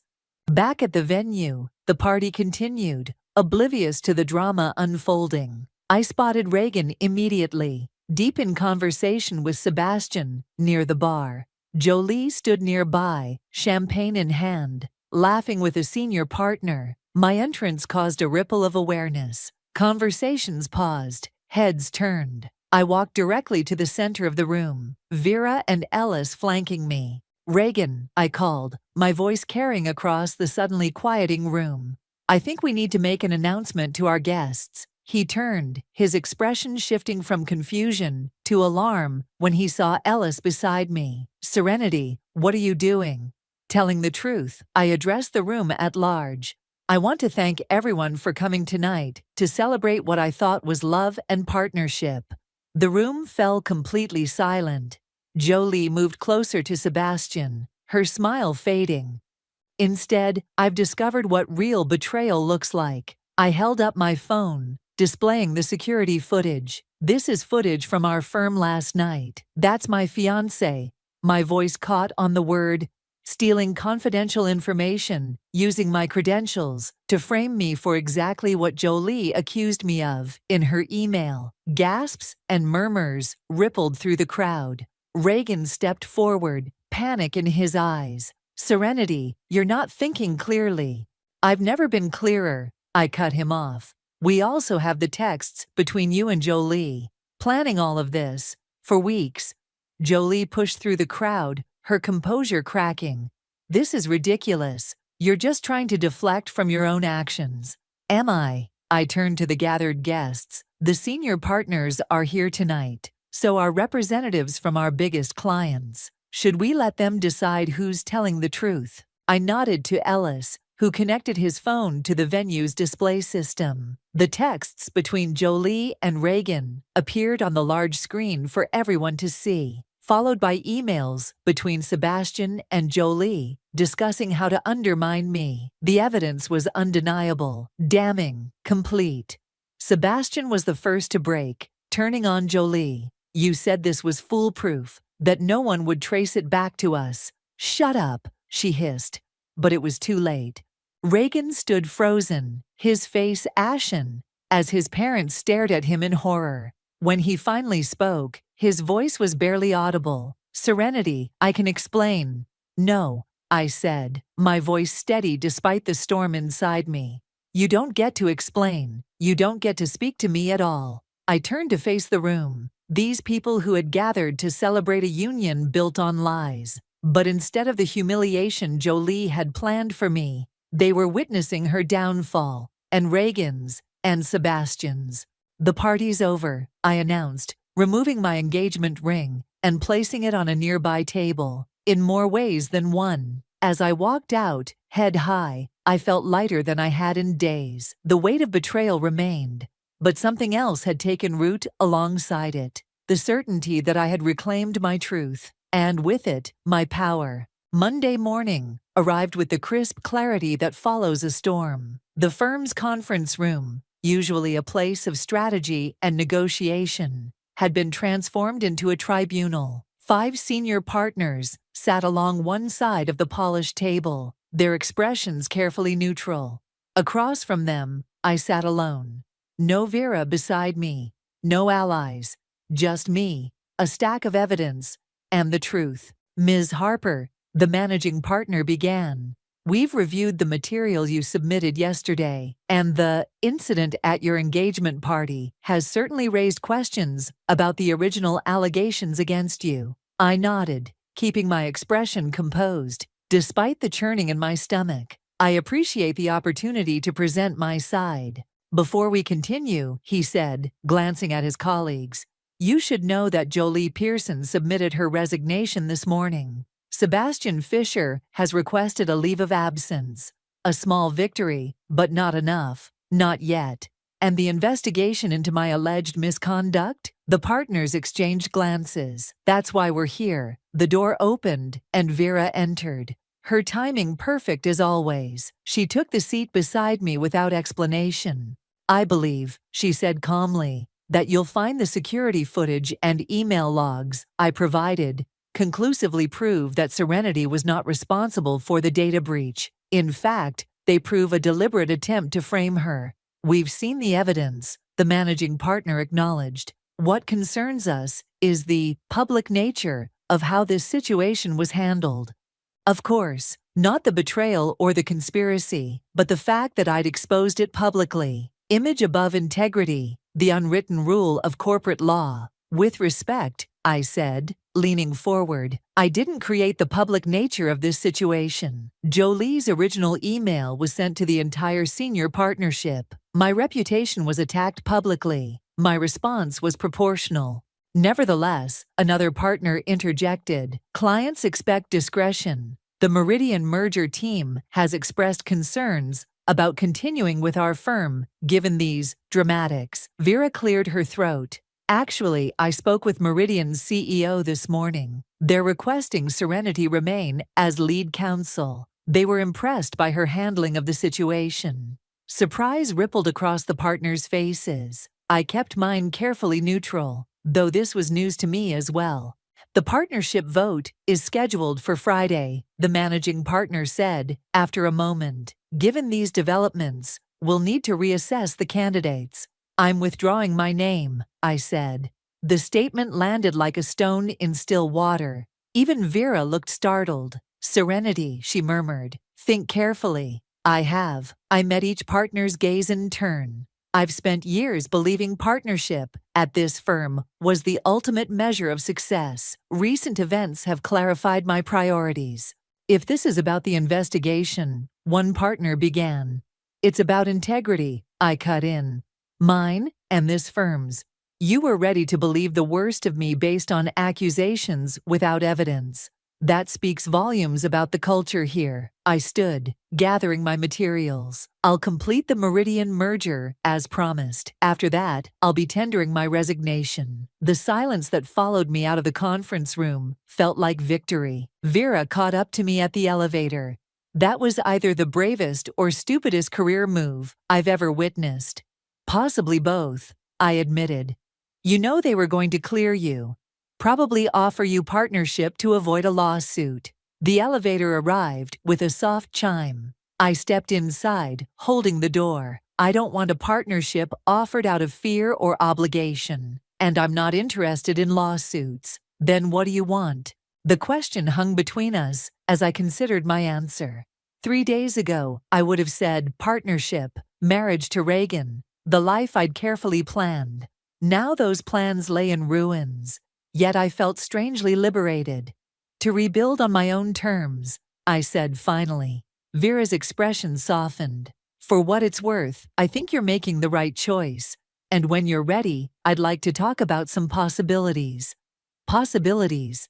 I've been considering starting my own practice, smaller, more selective, focused on clients who value integrity as much as results. She smiled slightly. I could use a partner with your particular combination of skill and backbone. The elevator doors began to close. I held them open a moment longer. I'll think about it. In my office, I found a small package on my desk. No note, no return address. Inside was a flash drive and a handwritten list of names and dates. Ellis's handwriting. The flash drive contained recordings, conversations between Jolie and various people she'd manipulated over the years, including one from 3 years ago, discussing how to frame me for the Westlake case breach. I sat back, a strange calm settling over me. This was power, not the kind that crushed others, but the kind that protected truth. I could destroy what remained of Jolie's career with this. Ensure she never practiced law again. Instead, I locked it in my desk drawer. Some weapons are more powerful unfired, held in reserve as protection, rather than wielded for revenge. My phone buzzed with a text from Reagan. Please talk to me. I can explain everything. I deleted it without responding. Some betrayals move beyond explanation. Another text arrived, this one from Zara. Drinks tonight? No agenda, just support. I smiled slightly. Yes. Could use a friend right now. Her response came quickly. You've always had more than you realized. 7 p.m. at Marlowe's? As I typed my reply, Ellis called. Did you get the package? I did, thank you. What will you do with it? I considered the question carefully. Keep it safe. Use it only if necessary. Not going for the kill shot? He sounded surprised. Revenge would be satisfying, I admitted. But I'd rather focus on rebuilding than retribution. After we hung up, I stood at my office window, looking out at the city spread before me. 3 days ago, my world had imploded. My fiancé, my best friend, my carefully constructed future, all revealed as illusions. Yet here I stood, still breathing, still fighting, already envisioning new possibilities. My phone buzzed again. Vera. Partnership meeting just ended. They're scrambling. 3 clients have called asking specifically for you.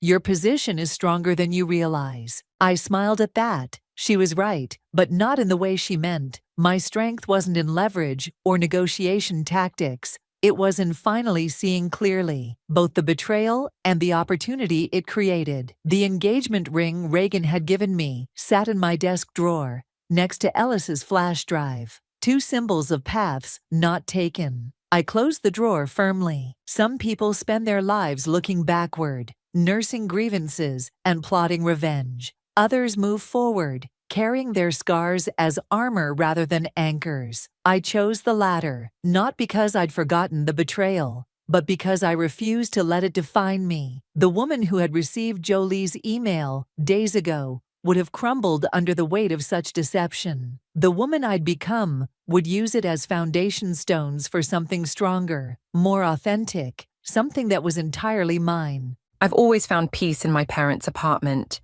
Something about the way the evening light filters through the tall windows, casting long shadows across the hardwood floors. Today, the quiet feels especially welcome after a brutal week at work.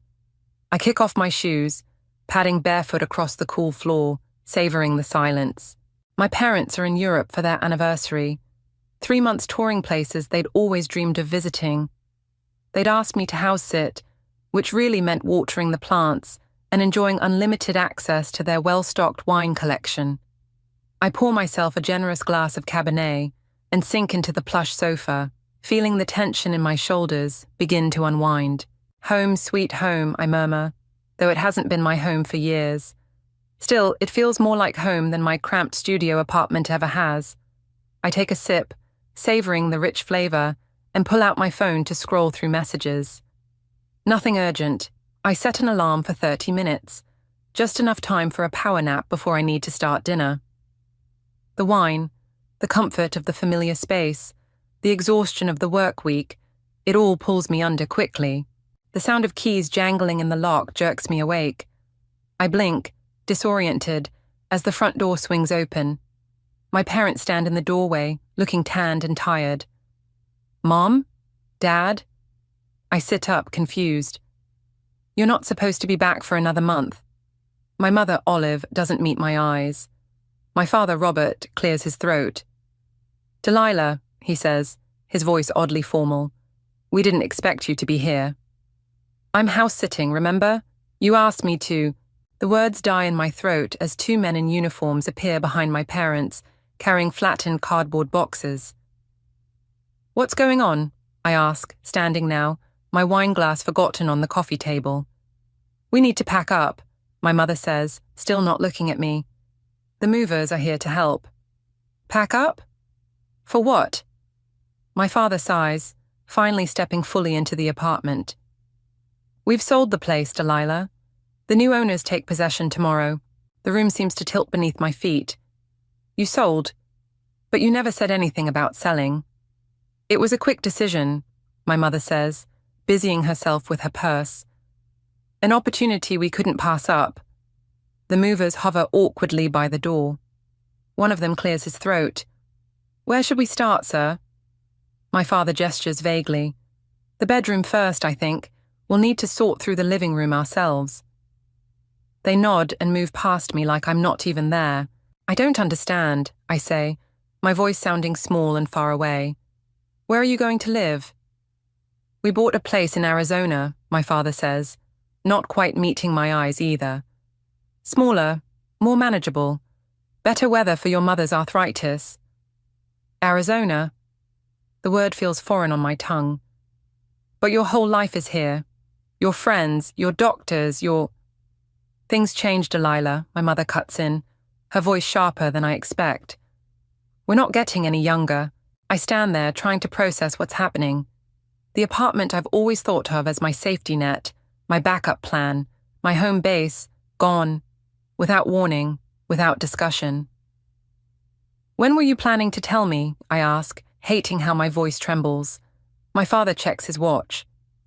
We need to get moving if we're going to finish today. Delilah, you should probably gather whatever belongings you have here. Robert, my mother murmurs, touching his arm. Maybe we should...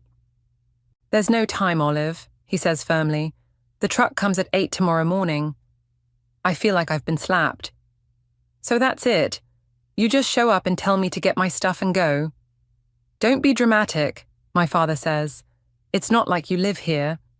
No, I just water your plants and feed your cat and check your mail when you're gone for months at a time, I snap. I just store half my winter clothes in the guest closet. I just have a key and an open invitation to stay whenever I want. Had, my mother corrects quietly. You had a key. The word lands like a blow. I look at her, really look at her, and see something I've never noticed before. A coldness, a calculation in her eyes that makes me wonder if I've ever really known her at all. I need to use the bathroom, I mutter, needing to escape their gaze. I lock the door behind me and grip the edge of the sink, staring at my reflection. My eyes are wide, my face pale. I splash cold water on my cheeks, trying to wake myself from what feels like a nightmare. When I emerge, the apartment is already transforming. Boxes half filled, pictures removed from walls, the familiar space becoming unfamiliar by the minute. I grab my bag, unable to bear watching anymore. I'll get out of your way, I say stiffly. My father nods absently, already focused on wrapping a vase in newspaper. My mother at least has the decency to look uncomfortable. We'll call you when we're settled, she offers. I don't respond. At the door, I pause, my hand on the knob. Something catches my eye, the hall closet door, slightly ajar. Through the crack, I glimpse stacks of boxes labelled in my grandmother's handwriting. The antiques collection she'd left to me in her will, which my parents had promised to store safely until I had space for them. They hadn't even remembered to pack them. I don't remember leaving the apartment building. I don't remember walking 6 blocks in a daze or stopping at the liquor store for a bottle of cheap vodka. But here I am, sitting on the floor of my studio apartment, staring at the antique boxes I somehow managed to salvage before my parents could forget them completely. My grandmother's treasures, the only person who ever made me feel like I mattered. You're special, Delilah, she used to whisper, pressing old trinkets into my hands. Don't let anyone make you feel otherwise. I take another swig straight from the bottle, wincing as it burns down my throat. My phone buzzes for the 5th time, Violet calling again. I finally answer. Where have you been? Her voice crackles with concern. I've been trying to reach you for hours. They sold the apartment, I say, my voice flat. They just showed up and started packing. What? Your parents? But they're supposed to be in Europe. Apparently they came back early to sell everything and move to Arizona. The words taste bitter. They didn't even tell me. Jesus, Delilah, are you okay? I laugh, a harsh sound that surprises even me. No, I'm not okay. I'm coming over. Don't, please. I stare at the boxes. I need to be alone right now. Silence stretches between us. Violet knows me well enough to recognize when pushing is pointless. Call me tomorrow, she finally says. Promise me. I promise. After hanging up, I pull the nearest box toward me. The tape is yellowed with age, the cardboard soft at the corners. I slice it open with a kitchen knife, revealing tissue-wrapped parcels nestled inside. One by one, I unwrap them. A delicate porcelain figurine of a dancer, a tarnished silver hand mirror, a small wooden box inlaid with mother of pearl. Each piece carries memories of afternoons spent with my grandmother, learning their histories, absorbing her stories. This mirror belonged to a countess, she'd told me, eyes twinkling, and this box held love letters from a sailor to his sweetheart during the war. Whether the stories were true didn't matter. What mattered was how she made me feel, like I was being entrusted with something precious, something valuable. Unlike my parents, who never thought I was worth telling about their major life decisions, the next box contains larger items, a bronze clock, a set of leather-bound books, a small oil painting of a countryside I don't recognize. I handle each piece carefully, despite my growing intoxication, arranging them on my coffee table like an impromptu museum exhibition. Near the bottom of the third box, my fingers touch something cool and heavy. I pull out a small jade figurine, about the size of my palm. A dragon with ruby eyes that catch the dim light of my apartment. This is the most valuable piece in my collection, my grandmother had whispered the day she showed it to me. Ming Dynasty, worth more than everything else combined. I'd forgotten about it completely. I turn it over in my hands, studying the intricate carving, the perfect weight of it. A quick search on my phone confirms what I already suspected. If authentic, this piece alone could be worth tens of thousands of dollars. My grandmother had left these to me. Not to my parents, to me. And they'd hidden them away, forgotten about them, and nearly lost them in their rush to abandon their life here, to abandon me. Something cold and clear cuts through the alcohol haze. A purpose, a plan. I carefully rewrap the dragon and place it in my bedside drawer. The rest of the night passes in a blur of internet research, auction house websites, and antique dealer reviews. By morning, my head pounds with a hangover, but my mind is surprisingly focused. My phone rings, Violet checking in as promised. I'm coming over, she says, not a question this time, and I'm bringing coffee. 30 minutes later, she surveys the antiques spread across my apartment, eyebrows raised. Your grandmother left you all this? I nod, nursing the coffee she brought. Years ago, my parents were storing it for me. And now you're what? Going to sell it? Some of it. I don't mention the jade dragon. Not yet. It's mine to sell. Violet sits beside me on the couch. Del, I get that you're hurt, but... Hurt? I laugh again, that same harsh sound. Hurt is when someone steps on your toe or forgets your birthday. This is... I struggle to find the words. This is like they erased me, like I never mattered at all. She doesn't argue, just takes my hand and squeezes it. They've always done this, I continue, the words pouring out now. Made decisions without considering me. Treated me like an afterthought. But this time... I shake my head. This time, I'm not just going to take it. What are you going to do? I look at her, suddenly aware of how my next words might sound. I'm going to make them feel what I felt. I'm going to take something from them that they thought was secure. Violet's eyes widen slightly. Delilah, Not physically, I clarify, but they're going to know what it feels like to have the rug pulled out from under them, to be forgotten. She studies my face for a long moment. This doesn't sound like you. Maybe it should have been me all along. I stand up, suddenly energized.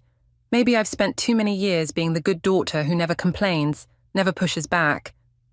My phone buzzes with the text. It's from an unknown number, but the message makes my heart skip. Heard you're looking to sell some antiques. I might be interested. Old friend of your grandmother's. Call me. Zane.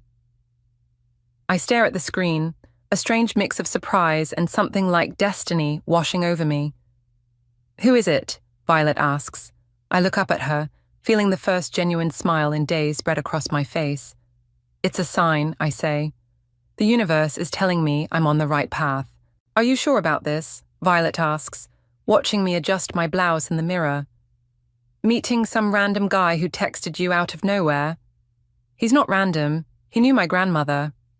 I smooth my hair, trying to look more put together than I feel. And we're meeting in a public place. Still, something feels off. I don't tell her that something feels off to me too, but in a different way. Like stepping onto a path I can't see the end of, exhilarating and terrifying at once. I'll be fine, I say, grabbing my purse. Inside is a small velvet pouch containing the jade dragon. I'm just getting information. The cafe is busy enough to feel safe, but quiet enough for conversation. I spot him immediately, tall, with dark hair streaked with premature silver at the temples. He stands when he sees me, a half smile playing on his lips. Delilah, he says, extending his hand. You look just like her. His grip is firm, his eyes a startling shade of green. Like who? Your grandmother, of course. He gestures for me to sit. I'm Zayn. How did you know my grandmother? I ask, settling into the chair across from him. We moved in the same circles. Antique collectors, auction enthusiasts. He shrugs. She had an eye like no other. A waitress appears and we both order coffee. I study him while he speaks to her. His clothes are expensive but understated, his manner confident without being arrogant. So, he says when we're alone again, you've come into her collection. It's not a question. Parts of it, I say carefully. I'm considering selling some pieces. Including the dragon. My breath catches. How did you... Like I said, I knew your grandmother. She showed me that piece once, years ago. His eyes hold mine. It's quite valuable. So I've heard. May I see it? I hesitate, then reach into my purse. The cafe is crowded. No one is paying attention to us. I pass the velvet pouch across the table. Zane's fingers brush mine as he takes it, sending an unexpected shiver up my arm. He opens the pouch carefully, tipping the dragon into his palm. His expression changes subtly as he examines it, a softening around the eyes, a slight parting of the lips. Beautiful, he murmurs, and authentic. You can tell just by looking. His eyes flick up to mine. I've been doing this a long time. He returns the dragon to its pouch and hands it back to me. I can help you sell it, for the right price to the right buyer. And what would that price be? He names a figure that makes my coffee go cold in my stomach. More than I expected. Much more. That's substantial. It's fair, maybe even a bit low. He leans forward. But I'm curious, Delilah. Why now? Your grandmother left you these pieces years ago, didn't she? The question catches me off guard. How did you know that? She told me, before she died. He studies me. She was worried your parents might try to interfere. A cold feeling spreads through my chest. What do you mean? They never approved of her collection. Thought she spent too much money on useless trinkets. His mouth twists. They tried to get her to sell several times. This is news to me. My parents had always seemed indifferent to my grandmother's collection, not hostile. Why are you telling me this? Because I think you should know who you're dealing with. He takes a sip of his coffee. Your grandmother trusted me. She knew I would treat her collection with respect. Something in his tone makes me uneasy. And my parents wouldn't? Let's just say they had different priorities. I think about the boxes, forgotten in a closet, about the apartment, sold without a word to me. I need to think about this, I say finally. Of course. He slides a business card across the table. Take your time, but not too much time. The market fluctuates. Outside, the afternoon sun feels too bright. I check my phone. 3 missed calls from my mother. I ignore them and call Violet instead. How was it? She asks immediately. Strange, I admit.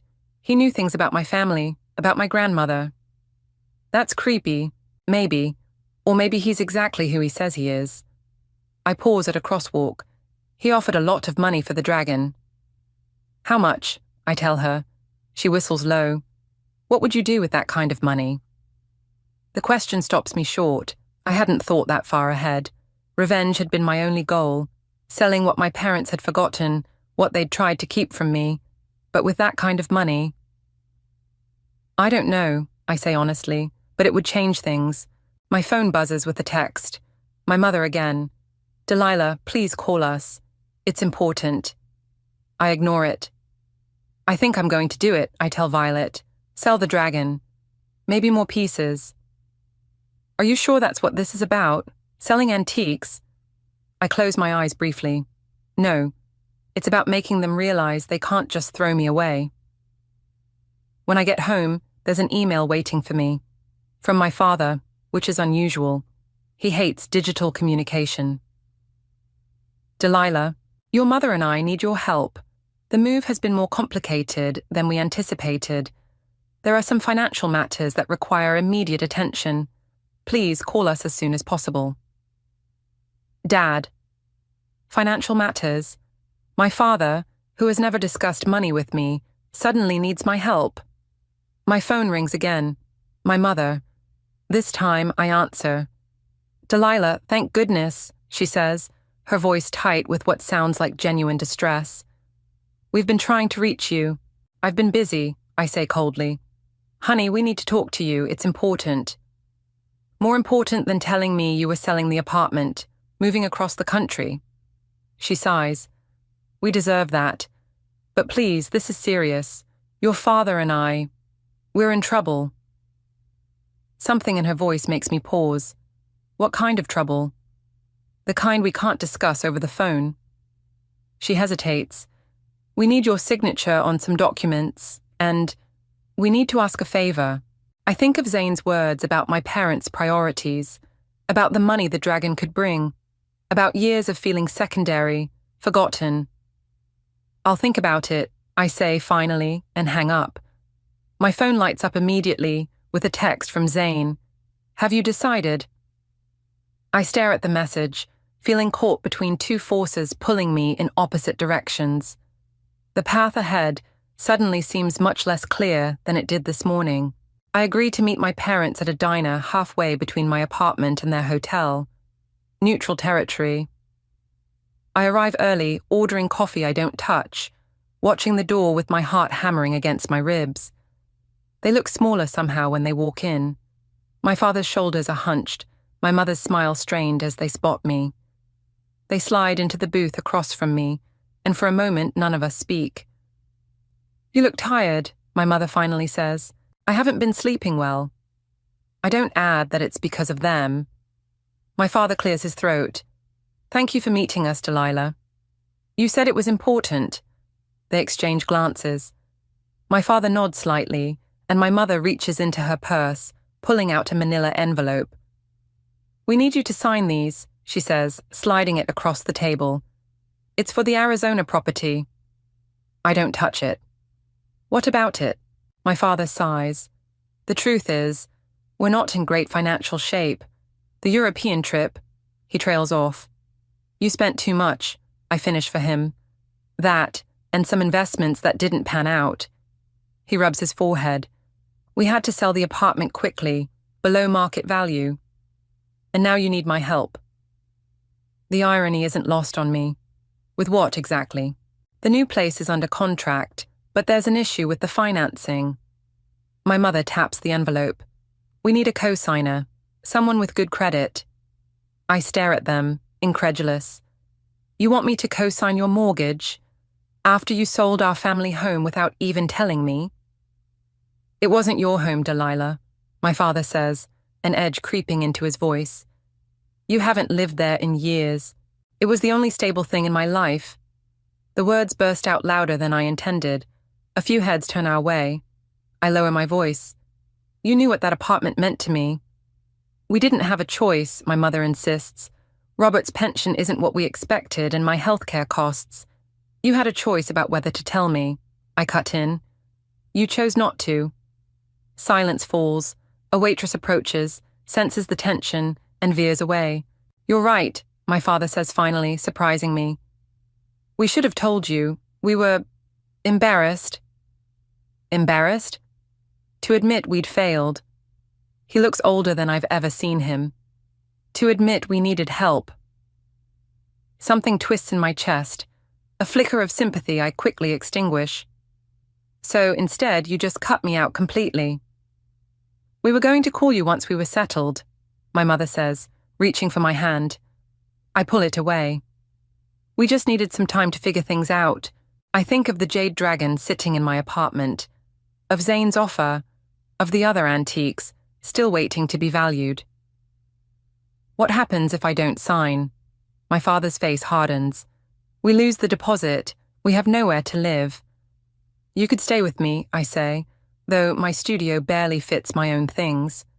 Don't be ridiculous, he snaps. We're asking for a signature, not charity. The old familiar sting. My suggestion's never good enough. My help never the right kind. I need time to think about it, I say, standing up. I'll let you know. Delilah, please, my mother calls as I walk away. I don't look back. Outside, I call Zine. I want to sell the dragon, I say when he answers, and I want to do it quickly. Come to my office tomorrow, he replies, sounding pleased. I have a buyer lined up. I hang up and text Violet. Need to talk. Coming over. She opens her door with a glass of wine already poured for me. One look at my face and she pulls me into a hug.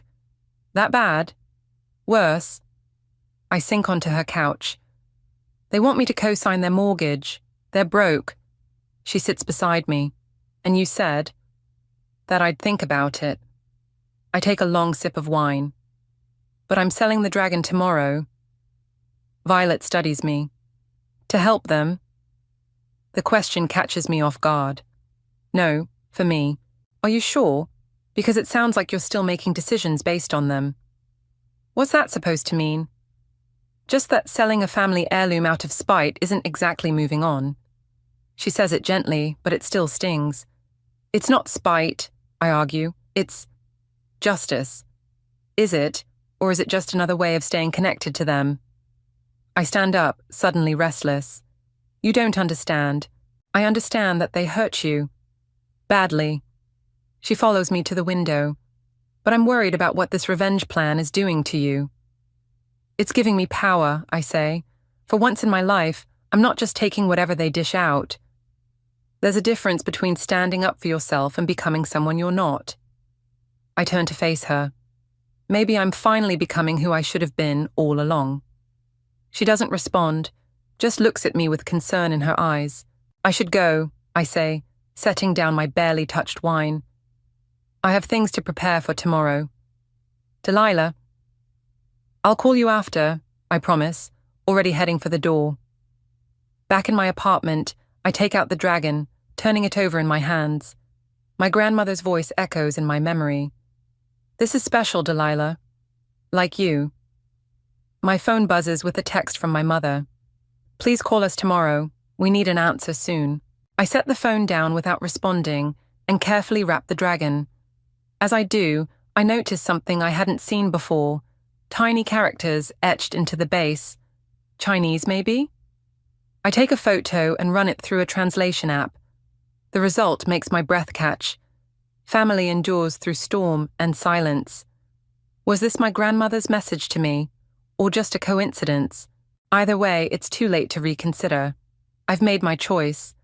Tomorrow the dragon goes to its new owner, and I take my first real step toward independence, or revenge. I'm no longer sure which. My phone rings again. It's Zane. "Change of plans," he says without preamble. "My buyer wants to meet tonight. Can you be ready in an hour?" I look at the wrapped dragon, at the text from my mother still glowing on my phone screen. "Yes," I say firmly. "I'm ready now." Zane's office is in a converted warehouse downtown. All exposed brick and steel beams. It's after hours, and the building is eerily quiet as he leads me through a maze of hallways. "My buyer is very private," he explains, his hand resting lightly on my lower back. "He prefers discretion." Something about his touch makes me uneasy, but I push the feeling aside. I'm here for one reason: to sell the dragon and take control of my life. The conference room is dimly lit, dominated by a long table where a man sits with his back to us. He turns as we enter, older, with silver hair and wire-rimmed glasses. "Ah, the granddaughter," he says, standing. His accent is faintly European. "I'm Victor." He doesn't offer his hand, just gestures for me to sit. I place my bag on the table, suddenly hesitant. "The dragon," Zine prompts. I reach into my bag and unwrap the jade figure, placing it on the table between us. Victor picks it up without asking, turning it over in his hands. His expression gives nothing away. "Authentic," he confirms after a long examination. "Though I believe there is damage to the base." "There's no damage," I say automatically. "I checked it carefully." Victor raises an eyebrow, then hands me the dragon. "Look again." I turn it over, and my heart sinks.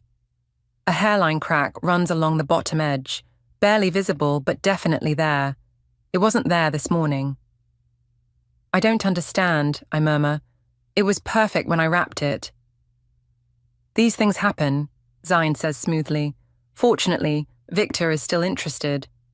"At a reduced price, of course," Victor adds. They name a figure, half of what Zine originally quoted. My stomach drops. "That's not what we discussed," I protest. "The market value changes with the condition," Zane explains, not quite meeting my eyes. "This is still a very generous offer." Something feels wrong. The crack, the reduced price, the late-night meeting, it all smells of manipulation. But I need the money. And more than that, I need this to be over. "Fine," I say finally. "I accept." Victor nods, reaches into his jacket and pulls out an envelope. "Cash, as requested." I didn't request cash. I look at Zane, who smiles reassuringly. "Easier this way," he says. "No paper trail." I take the envelope, count the money quickly. It's all there. "We'll need you to sign this," Victor says, sliding a document across the table. "A bill of sale, confirming the transaction." I scan it quickly.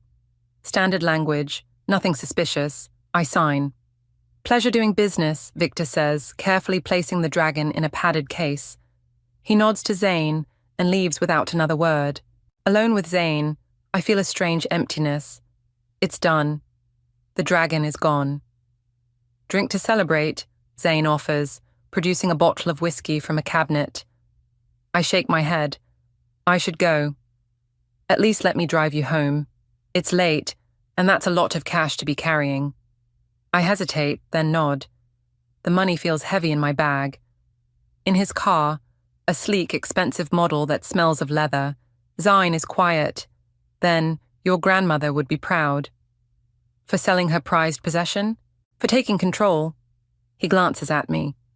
"She always said you had more spine than your parents gave you credit for." "You talked about me." "She worried about you. Said your parents had a way of making you doubt yourself." The accuracy of this observation is unsettling. "She never told me that." "There's a lot she didn't tell you." He pauses at a red light. "Like how your father tried to contest her will." My head snaps toward him. "What?" "After she died, he filed paperwork claiming she wasn't of sound mind when she left her collection to you." The light changes, and he accelerates smoothly. "It didn't work, obviously. That's not possible. He would have told me." "Would he?" Zane's voice is gentle. Think about it, Delilah. They hid her collection in a closet for years. They sold their apartment without telling you. They've made a habit of keeping you in the dark. My mind races. Could it be true? It would explain so much. Their dismissiveness about the antiques, their reluctance to let me see them. I don't know what to believe anymore, I admit. Believe what you see, not what they tell you.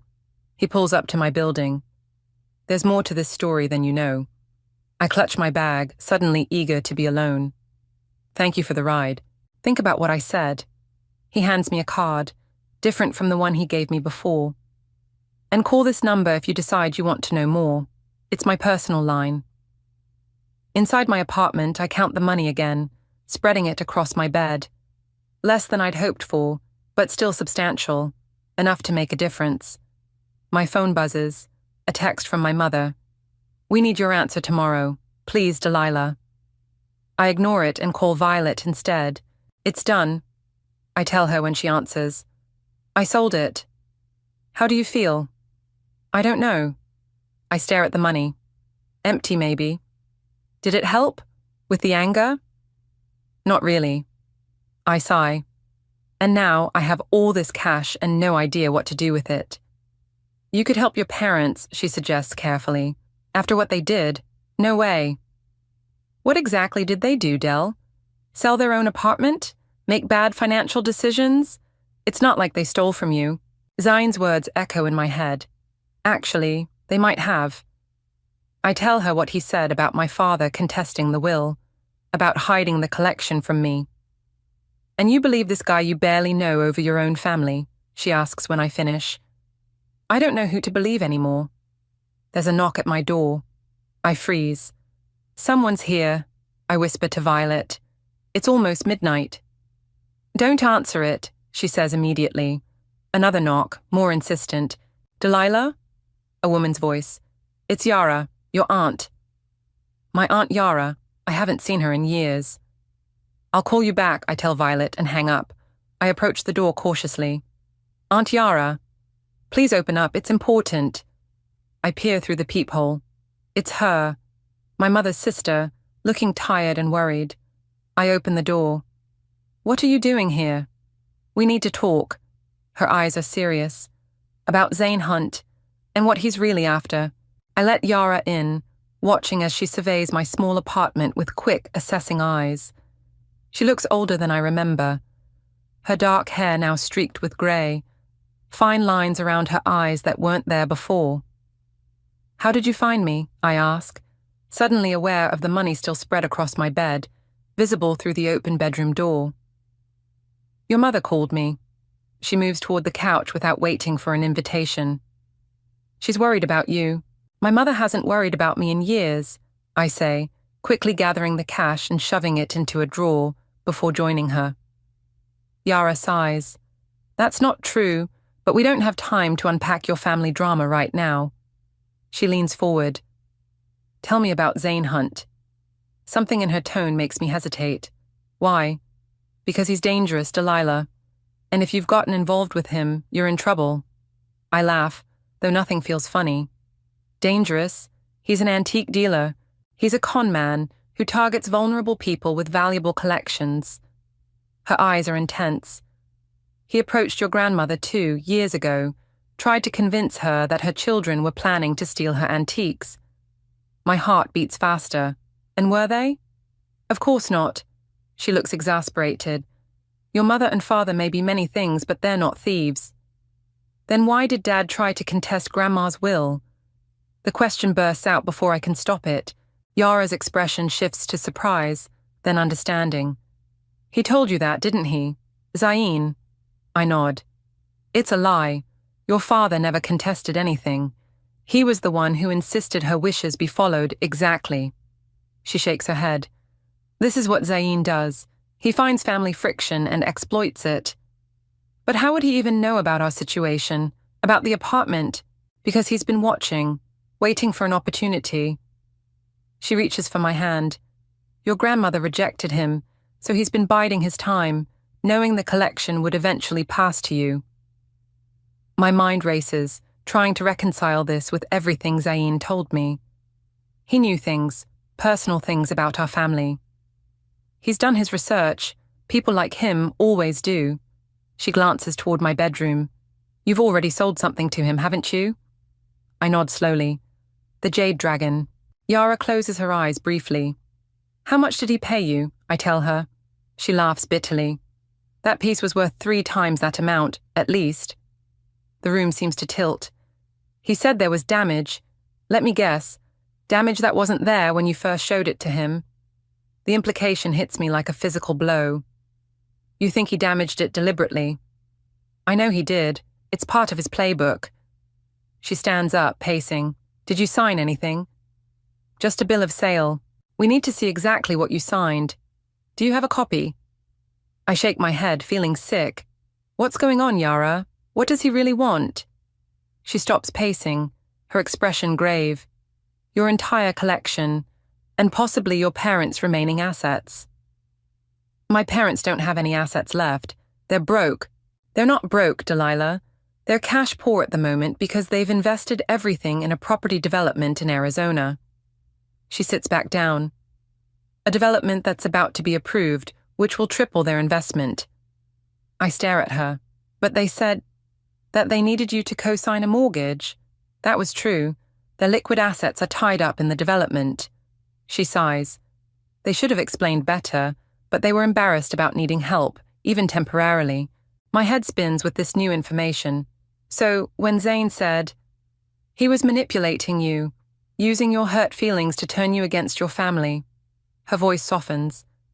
I'm not saying your parents handled things well. They didn't. But they're not the villain Zane made them out to be. I stand up abruptly, needing to move. I don't understand.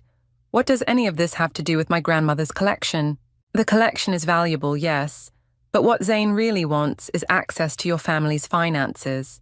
She follows me to the window. The bill of sale you signed, I'm betting it contained language giving him rights to other pieces, maybe even authorizing him to act as your agent. Cold fear washes over me. I didn't read it carefully enough. Few people do. She puts a hand on my shoulder. We need to contact your parents immediately. If Zane thinks you're on to him, there's no telling what he might do next. I pull away. I can't face them, not after what I've done. What you've done is fall for a con man's tricks. It happens to smart people all the time. Her voice is firm but kind. But right now, your family needs to present a united front. My phone buzzes, a text from Zane. Have you thought about what I said? I have buyers interested in the rest of your collection, time sensitive. I show it to Yara, whose expression darkens. He's accelerating his timeline. He must suspect something. She takes out her own phone. I'm calling your mother. Wait. I grab her wrist. I need to do this myself. She studies me, then nods. Okay, but do it now. My fingers hover over my mother's contact. Pride and hurt battle with fear and a growing sense of urgency. Another text from Zane appears. Also found some interesting documents regarding your parents' Arizona investment. We should talk. My blood runs cold. How could he know about that? He's going after their development deal, I say, showing Yara the message. Her face pales. Call them, now. This time I don't hesitate. The phone rings 3 times before my mother answers, her voice thick with sleep. Delilah? Is everything okay? No, I say, my voice steadier than I feel. We have a problem, a big one. What kind of problem? I take a deep breath. I think I've made a terrible mistake, and now someone's targeting all of us. There's a pause, then my mother says, We'll be at your apartment in 20 minutes. After I hang up, Yara squeezes my hand. You're doing the right thing, am I? I look at her, suddenly overwhelmed, because it feels like I've destroyed everything. Not everything, she says firmly. Not yet. My phone buzzes again. Not Zane this time, but Violet. Just got a weird call from someone asking about your grandmother's collection. Said they were from an insurance company, but wouldn't give a name. Be careful. I show Yara, who nods grimly. It's starting, she says. He's making his move. My parents arrive, looking like they've aged years and days. My father's face is drawn, my mother's eyes shadowed with exhaustion. The sight of them, vulnerable, worried, hits me harder than I expect. "Yara," my mother says, embracing her sister, "thank you for calling." "Don't thank me yet," Yara replies. "We still have a situation to handle." My father turns to me, hesitating before speaking. "Delilah, Later," I cut him off. "We need to focus on Zane first." We gather around my small kitchen table, where I lay out everything: the sale of the dragon, the document I signed, Zane's messages, what Yara told me about his true intentions.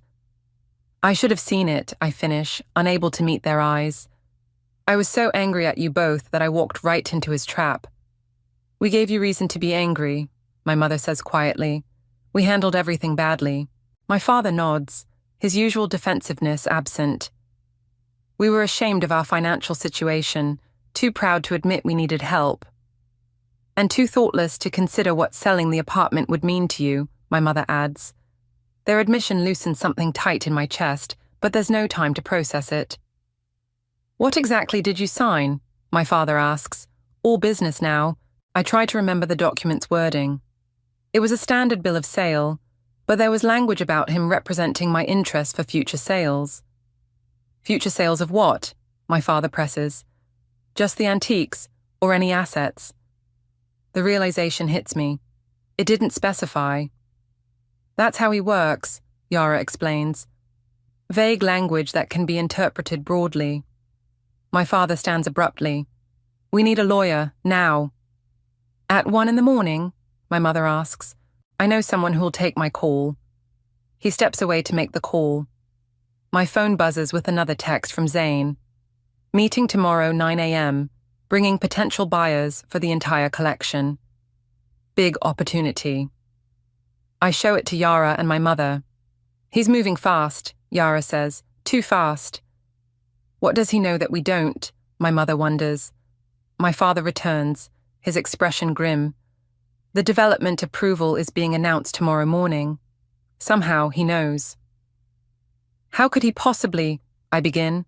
"Doesn't matter," my father interrupts. "What matters is stopping him before he can claim to represent our interests." "The lawyer?" my mother asks. "Meeting us at his office at 7. He looks at me. "We need everything you have on Zane. And we need to get back the original document you signed." "It's at his office," I say, "the converted warehouse downtown." "Then that's where we're going," my father says. "Tonight." "Breaking and entering?" my mother asks, alarmed. "Retrieving stolen property," he corrects. "That document was obtained through fraud." I stare at him, seeing a side of my father I've never witnessed. Determined, almost fierce. "You can't be serious." "Deadly serious." His eyes meet mine. "No one messes with my family." An hour later, we're parked a block from Zane's office building. My father has somehow procured a security uniform and badge. The lawyer will meet us afterward with restraining order paperwork ready to file, he explains. "But first, we need that document." "This is insane," I whisper. "What if we get caught?" "We won't." He sounds confident. "The night guard is an old friend. He'll look the other way for 15 minutes. Enough time for you to get in and out." "Me?" My voice rises. "Why me?" "Because you've been there. You know which office is his." He hands me a small flashlight. "And because you're the only one he won't immediately call the police on if something goes wrong." He's right, and we all know it. Still, my hands shake as I take the flashlight. "What about security cameras?" I ask. "Handled," my father says simply. I don't ask how. Some things are better not knowing. The night guard nods to my father as we approach, then deliberately turns away, focusing on a monitor that shows a different part of the building. 15 minutes, my father murmurs. "Go." The hallways are dimly lit, emergency lights casting long shadows. My footsteps echo despite my attempt to move quietly. I find Zane's office easily. Corner unit, name on the door. Locked, of course. I pull out the credit card Yara gave me, remembering her quick tutorial on lockpicking. It takes 3 tries, but finally, the door clicks open, Inside, I switch on the flashlight, keeping the beam low. His desk is immaculate, files neatly arranged. I start opening drawers, searching for the document. Nothing. I move to the filing cabinet. Locked. I try the credit card trick again, but it's a different type of lock. The minutes tick by. Sweat beads on my forehead as I scan the room, looking for anywhere else he might keep important papers. Then I spot it, a safe built into the wall behind a generic landscape painting. Of course. I'm about to give up when I notice a folder on top of the cabinet labeled Hudson Project. My last name. I grab it, flipping it open. Inside are copies of documents, including the one I signed. But there's more. Printouts of emails between my parents and their development partners, financial projections, even a copy of their investment agreement. How did he get these? No time to wonder. I take photos of everything with my phone, then carefully replace the folder. Just as I'm about to leave, I notice something else. A small jade piece on his desk that looks eerily familiar. The dragon. My dragon. But not damaged anymore. I grab it, fury rising in my throat. The crack was fake, probably created with some kind of removable substance. Footsteps in the hallway freeze me in place. The door handle turns. I dive behind the desk just as the door opens. Light floods the room. "I know you're in here, Delilah." Zane's voice, calm and almost amused. "Did you really think I wouldn't have my own security system?" He steps further into the room. "Come out, we need to talk." I stand slowly, the dragon clutched in my hand, my phone with the incriminating photos in my pocket. "You lied to me," I say, my voice steadier than I feel. "About everything." He smiles, not denying it. "Business is business, nothing personal." It feels pretty personal from where I'm standing. He notices the dragon in my hand. "Ah, found that, did you? An unfortunate misunderstanding about its condition." "Misunderstanding?" I laugh bitterly. "You created a fake crack to cheat me. I prefer to think of it as negotiation." He takes a step closer. "The question is, what are you going to do now?" Before I can answer, the office door bursts open again. My father stands there, security badge displayed. "She's going to walk out of here," he says firmly. "With me." Zane's smile doesn't falter as he looks between my father and me. "Robert, what an unexpected pleasure." "Step away from my daughter," my father says, his voice low and dangerous. "Your daughter broke into my office." Zane counters smoothly. "I could have her arrested. And I could have you investigated for fraud." My father steps further into the room. "Which would you prefer?" I clutch the dragon tighter, its edges digging into my palm. "He has documents about your development deal," I tell my father. "Private emails, financial projections, everything." Zane's expression flickers for the first time. "Insurance, in case things went sideways." "How did you get them?" my father demands. "You'd be surprised how careless people are with their passwords." Zane shrugs. "Especially when they use the same one for everything, like your wife's maiden name and your anniversary." My father's face darkens. "You hacked our accounts." "Such an ugly word." Zane turns to me. "Delilah, be reasonable. You came to me, remember. I simply saw an opportunity." "To manipulate me," I say. "To turn me against my family. I merely provided information. You drew your own conclusions." His voice softens. "We can still work together. That collection is worth a fortune with the right buyer." For a moment I see it, the temptation he's offering. Money, independence, power, everything I thought I wanted. "No," I say firmly. "We're done." "Think carefully," he warns. "That document you signed gives me certain rights. Walking away won't be simple. The document I signed under false pretenses." I pull out my phone, showing him the photos I took. "The one where you misrepresented the value of my property, where you created fake damage to lower the price." His eyes narrow. "Allegations, unprovable." "Not with this." I hold up the dragon. "The crack is gone. Funny how that works. And not with these," my father adds, holding up his own phone. Security footage from this office showing you damaging the piece before Delilah arrived for your meeting. Zane's composure cracks. Impossible. My security system has an external backup that transmits to the building's main server, my father finishes. A server my company installed 10 years ago. I stare at my father, seeing him clearly for perhaps the first time. Not just the distant, disapproving parent I've always resented, but a man with skills and connections I never bothered to understand. Here's what's going to happen, my father continues. You're going to return the money you paid my daughter. You're going to sign a statement acknowledging that your contract with her was obtained fraudulently, and you're going to delete every document you stole from our accounts. Or what? Zane challenges, though his confidence is visibly shaken. Or we press charges, I say, for fraud, theft, computer crimes, all of it. It would be your word against mine. It would be our evidence against your denials, my father corrects, and I don't think your other clients would appreciate learning about your methods. Zane is silent, calculating. I can almost see him running through scenarios, looking for an escape route. You have until morning to decide, my father says. Our lawyer will contact you at 9. He gestures for me to precede him out the door. I move past Zane, still clutching the dragon. Keep it, Zane says suddenly. Consider it a parting gift. I don't want your gifts, I reply, placing the dragon deliberately on his desk. I just want you out of my life. Outside, my mother and Yara are waiting anxiously in the car. As we approach, I see the relief wash over my mother's face.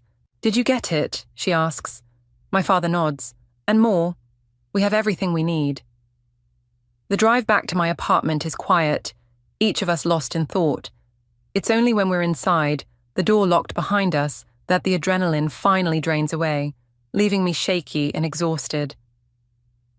I'm sorry, I say, the words inadequate but necessary. For believing him, for not trusting you. My mother takes my hand. We gave you reason to doubt us. That doesn't excuse what I almost did. What did you almost do? My father asks quietly. I look at him, deciding on honesty. I was going to use the money from the antiques to hurt you somehow, to make you feel as abandoned as I felt. He nods slowly. I understand that impulse better than you might think. You do? Why do you think I've worked so hard all these years? He asks. My father walked out when I was 12, left us with nothing. Everything I've done since has been to ensure security, to never be that vulnerable again. This revelation stuns me. My father has never spoken about his childhood. We should have told you about selling the apartment, my mother adds. About our financial situation. We were trying to protect you, but we ended up pushing you away instead. And I let my hurt feelings make me vulnerable to someone like Zane, I admit. We all made mistakes, Yara says, speaking for the first time since we returned. The question is, what happens now? My father clears his throat. The offer still stands, Delilah. We need a co-signer for the mortgage, but only if you want to help. I look at them, really look at them. My imperfect, proud, loving parents who made mistakes, but came running when I needed them. Who fought for me tonight without hesitation. I'll sign, I say, on one condition. Name it, my father says. No more secrets. We talk about things, the hard things, the embarrassing things, all of it. My mother smiles, tears in her eyes. Deal. And one more thing, I add. I want to be part of the development project, not just as a signature on a loan, but as a partner. My father looks surprised, then thoughtful. You want to work with us? I want to build something, I say, instead of tearing things down. He nods slowly. We can make that happen. Morning light begins to filter through my windows as we finalize our plans. The lawyer will meet with Zane. The documents will be signed. The development will move forward, with me as part of it. As my parents prepare to leave, my mother pauses at the door. Your grandmother would be proud of you, she says softly. Not for the antiques or the money, but for finding your voice. After they're gone, I sit alone in my apartment, surrounded by the remaining pieces of my grandmother's collection. Each one tells a story, not just of its origin, but of her life, her choices, her legacy. I pick up a small music box, opening it to hear the familiar melody. Inside, tucked beneath the mechanism, is a note I've never noticed before. In my grandmother's handwriting, the true inheritance is not in these objects, but in the strength to forge your own path while remembering where you came from. I close the box, the music fading slowly into silence. For the first time in years, I feel neither adrift nor anchored to the past, but balanced perfectly between what was and what could be. I heard the swish of my silk train against the church's marble floor and felt my heart flutter. This was supposed to be my final fitting before the wedding, a moment I'd dreamed about since Nico slid that diamond onto my finger 6 months ago. Instead, I was watching my future mother-in-law destroy everything with a smile on her face. "Rachel, darling, you look absolutely breathtaking," Kennedy said, circling me like a shark. Her manicured fingers adjusted my veil with practiced precision. "But before we finalize anything, we need to discuss the Hamilton family tradition." The seamstress excused herself with a knowing glance that made my stomach tighten. Kennedy's smile never reached her eyes as she pulled a document from her designer handbag. "What tradition?" I asked, trying to keep my voice steady. "Nico never mentioned anything." "That's because it's between the mother and the bride," Kennedy replied, her voice honeyed but firm. "Every Hamilton bride signs a prenuptial agreement with special provisions. Family protection, you understand." I looked at Nico, expecting him to jump in, to say something, anything. He stood by the stained glass window, sunlight fragmenting across his face in blues and reds. His silence cut deeper than Kennedy's words. "I don't understand," I said, taking the document. My hands trembled as I flipped through pages of legal jargon. "This says if we divorce, I get nothing, not even what I bring into the marriage." Kennedy's laugh tinkled like breaking glass. "It's symbolic, Rachel. A demonstration of pure intentions. You're marrying my son for love, not money, correct?" The church suddenly felt too small, too hot. I'd spent my life dreaming of having a real family, something I never had growing up in foster care.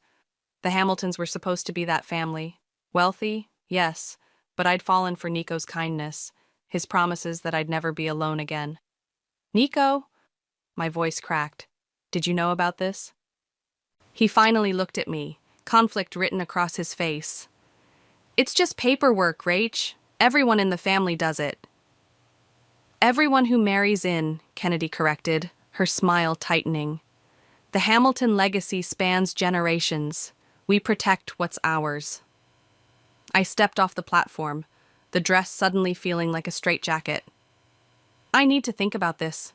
Kennedy's perfectly composed face hardened. "There's nothing to think about. The wedding is in 3 weeks. The agreement needs to be signed today." "Today?" I backed away. "You ambush me during my fitting and expect me to sign away my rights immediately?"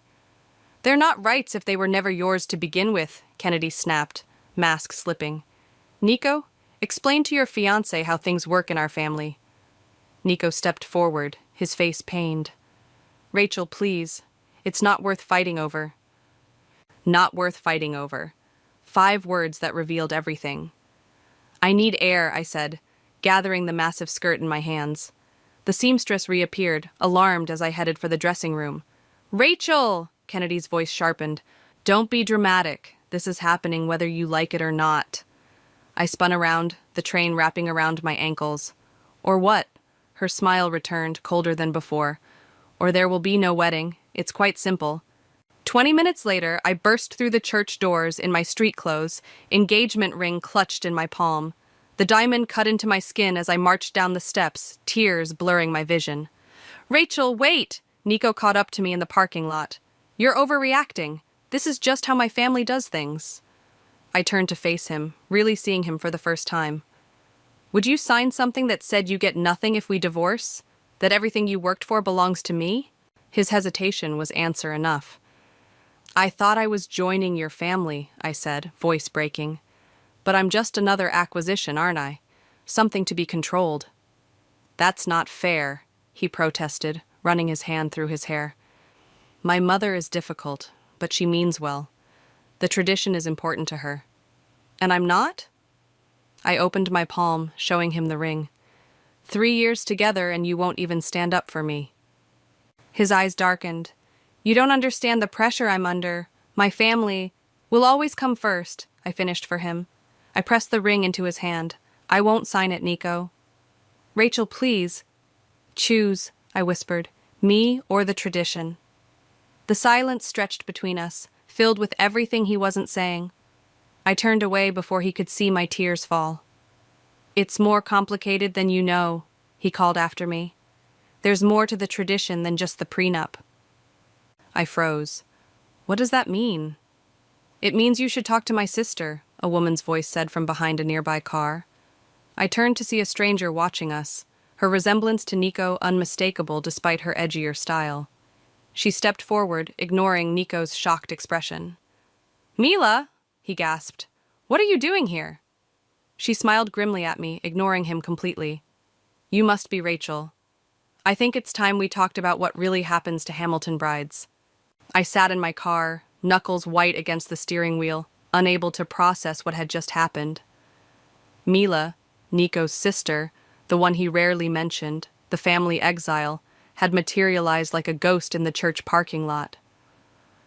Before I could hear what she had to say, Kennedy had appeared, face contorted with rage.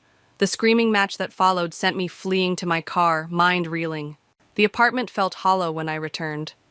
Half-packed moving boxes mocked me from every corner, remnants of my plans to move into Nico's penthouse after the wedding. I kicked off my shoes and collapsed onto the couch, staring at the indentation on my palm where the ring had dug in. My phone buzzed relentlessly. Nico, Kennedy, Nico again. I silenced it and hurled it across the room. Some family, I whispered to the empty space. I'd spent my entire life craving what others took for granted.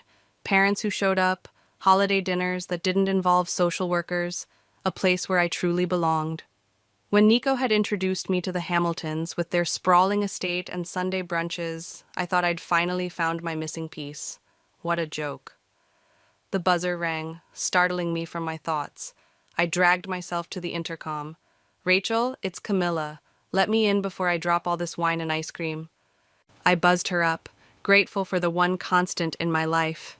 Camilla had been my roommate in college, the sister I never had. She took one look at my face and set her supplies on the counter. Oh, honey, she said, pulling me into a hug. What happened? The story poured out of me between sobs and gulps of Pinot Noir, the prenup ambush, Nico's betrayal, Kennedy's ultimatum, and Mila's cryptic warning. There's more to the tradition than just the prenup, I repeated, the words still echoing in my head. What the hell does that mean? Camilla's eyes narrowed. Nothing good. Rich families like that always have skeletons. She refilled my glass. What do you know about this Mila person? Almost nothing. Nico mentioned once that she and Kennedy had a falling out years ago. She left the family business to become an artist or something. He doesn't talk about her. And she just appeared out of nowhere at your dress fitting? I nodded, the coincidence suddenly striking me as odd. How did she even know I'd be there? Exactly. Camilla grabbed my laptop. Let's see what we can find on her. We spent the next hour digging through social media. Mila Hamilton existed only in fragments, an abandoned Instagram account from 3 years ago, a mention in an art gallery opening, nothing recent. It's like she's deliberately staying off the grid, Camilla muttered. My phone buzzed again from across the room. I retrieved it, expecting another message from Nico, but the number was unknown. This is Mila. We need to talk. Alone. Meet me tomorrow. 2 p.m. Sending location. How did she get my number? I showed Camilla the text. Probably from Nico's phone at some point. Camilla frowned. Are you going? I have to know what she meant. I don't like it. What if it's a trap? Kennedy could be using her to manipulate you. I laughed bitterly. You didn't see them together. Kennedy looked ready to commit murder when she saw Mila. A knock at the door silenced us both. I peered through the peephole and my heart lurched. Nico. Rachel, please, he called through the door. Just talk to me. Camilla raised an eyebrow. I shook my head and pressed my forehead against the door. Go away, Nico. I can explain everything if you'll just listen. His voice cracked. What Mila said, she doesn't understand. She left before... Before what? I demanded. Silence. That's what I thought, I said. You can't even say it out loud. I love you, he whispered. Isn't that enough? 3 months ago, it would have been. 3 months ago, I would have flung open the door and fallen into his arms. Now, his words rang hollow. No, I said firmly. It's not. I heard him slide down against the door, his voice closer to the floor when he spoke again.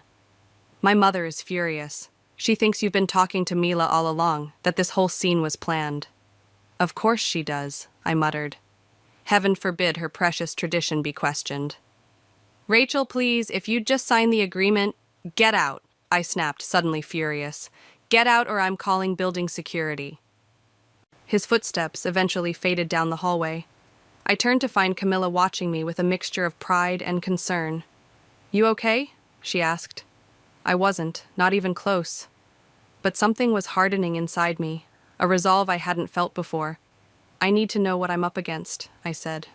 Later that night, after Camilla left, I sat cross-legged on my bed, staring at the wedding invitation sample on my nightstand. A knock at my door startled me. It was almost midnight. Cautiously, I approached the door. Who is it? No answer. Just as I turned away, I noticed an envelope had been slipped under the door. Plain, unmarked. Inside was a yellowed newspaper clipping dated 15 years ago. The headline made my blood run cold.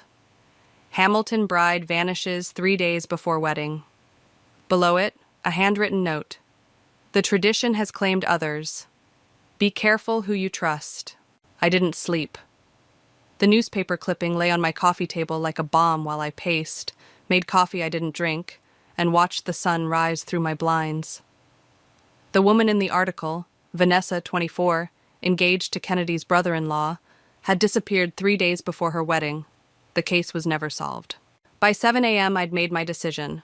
I showered, dressed in jeans and a sweater that made me feel armored, and grabbed my keys.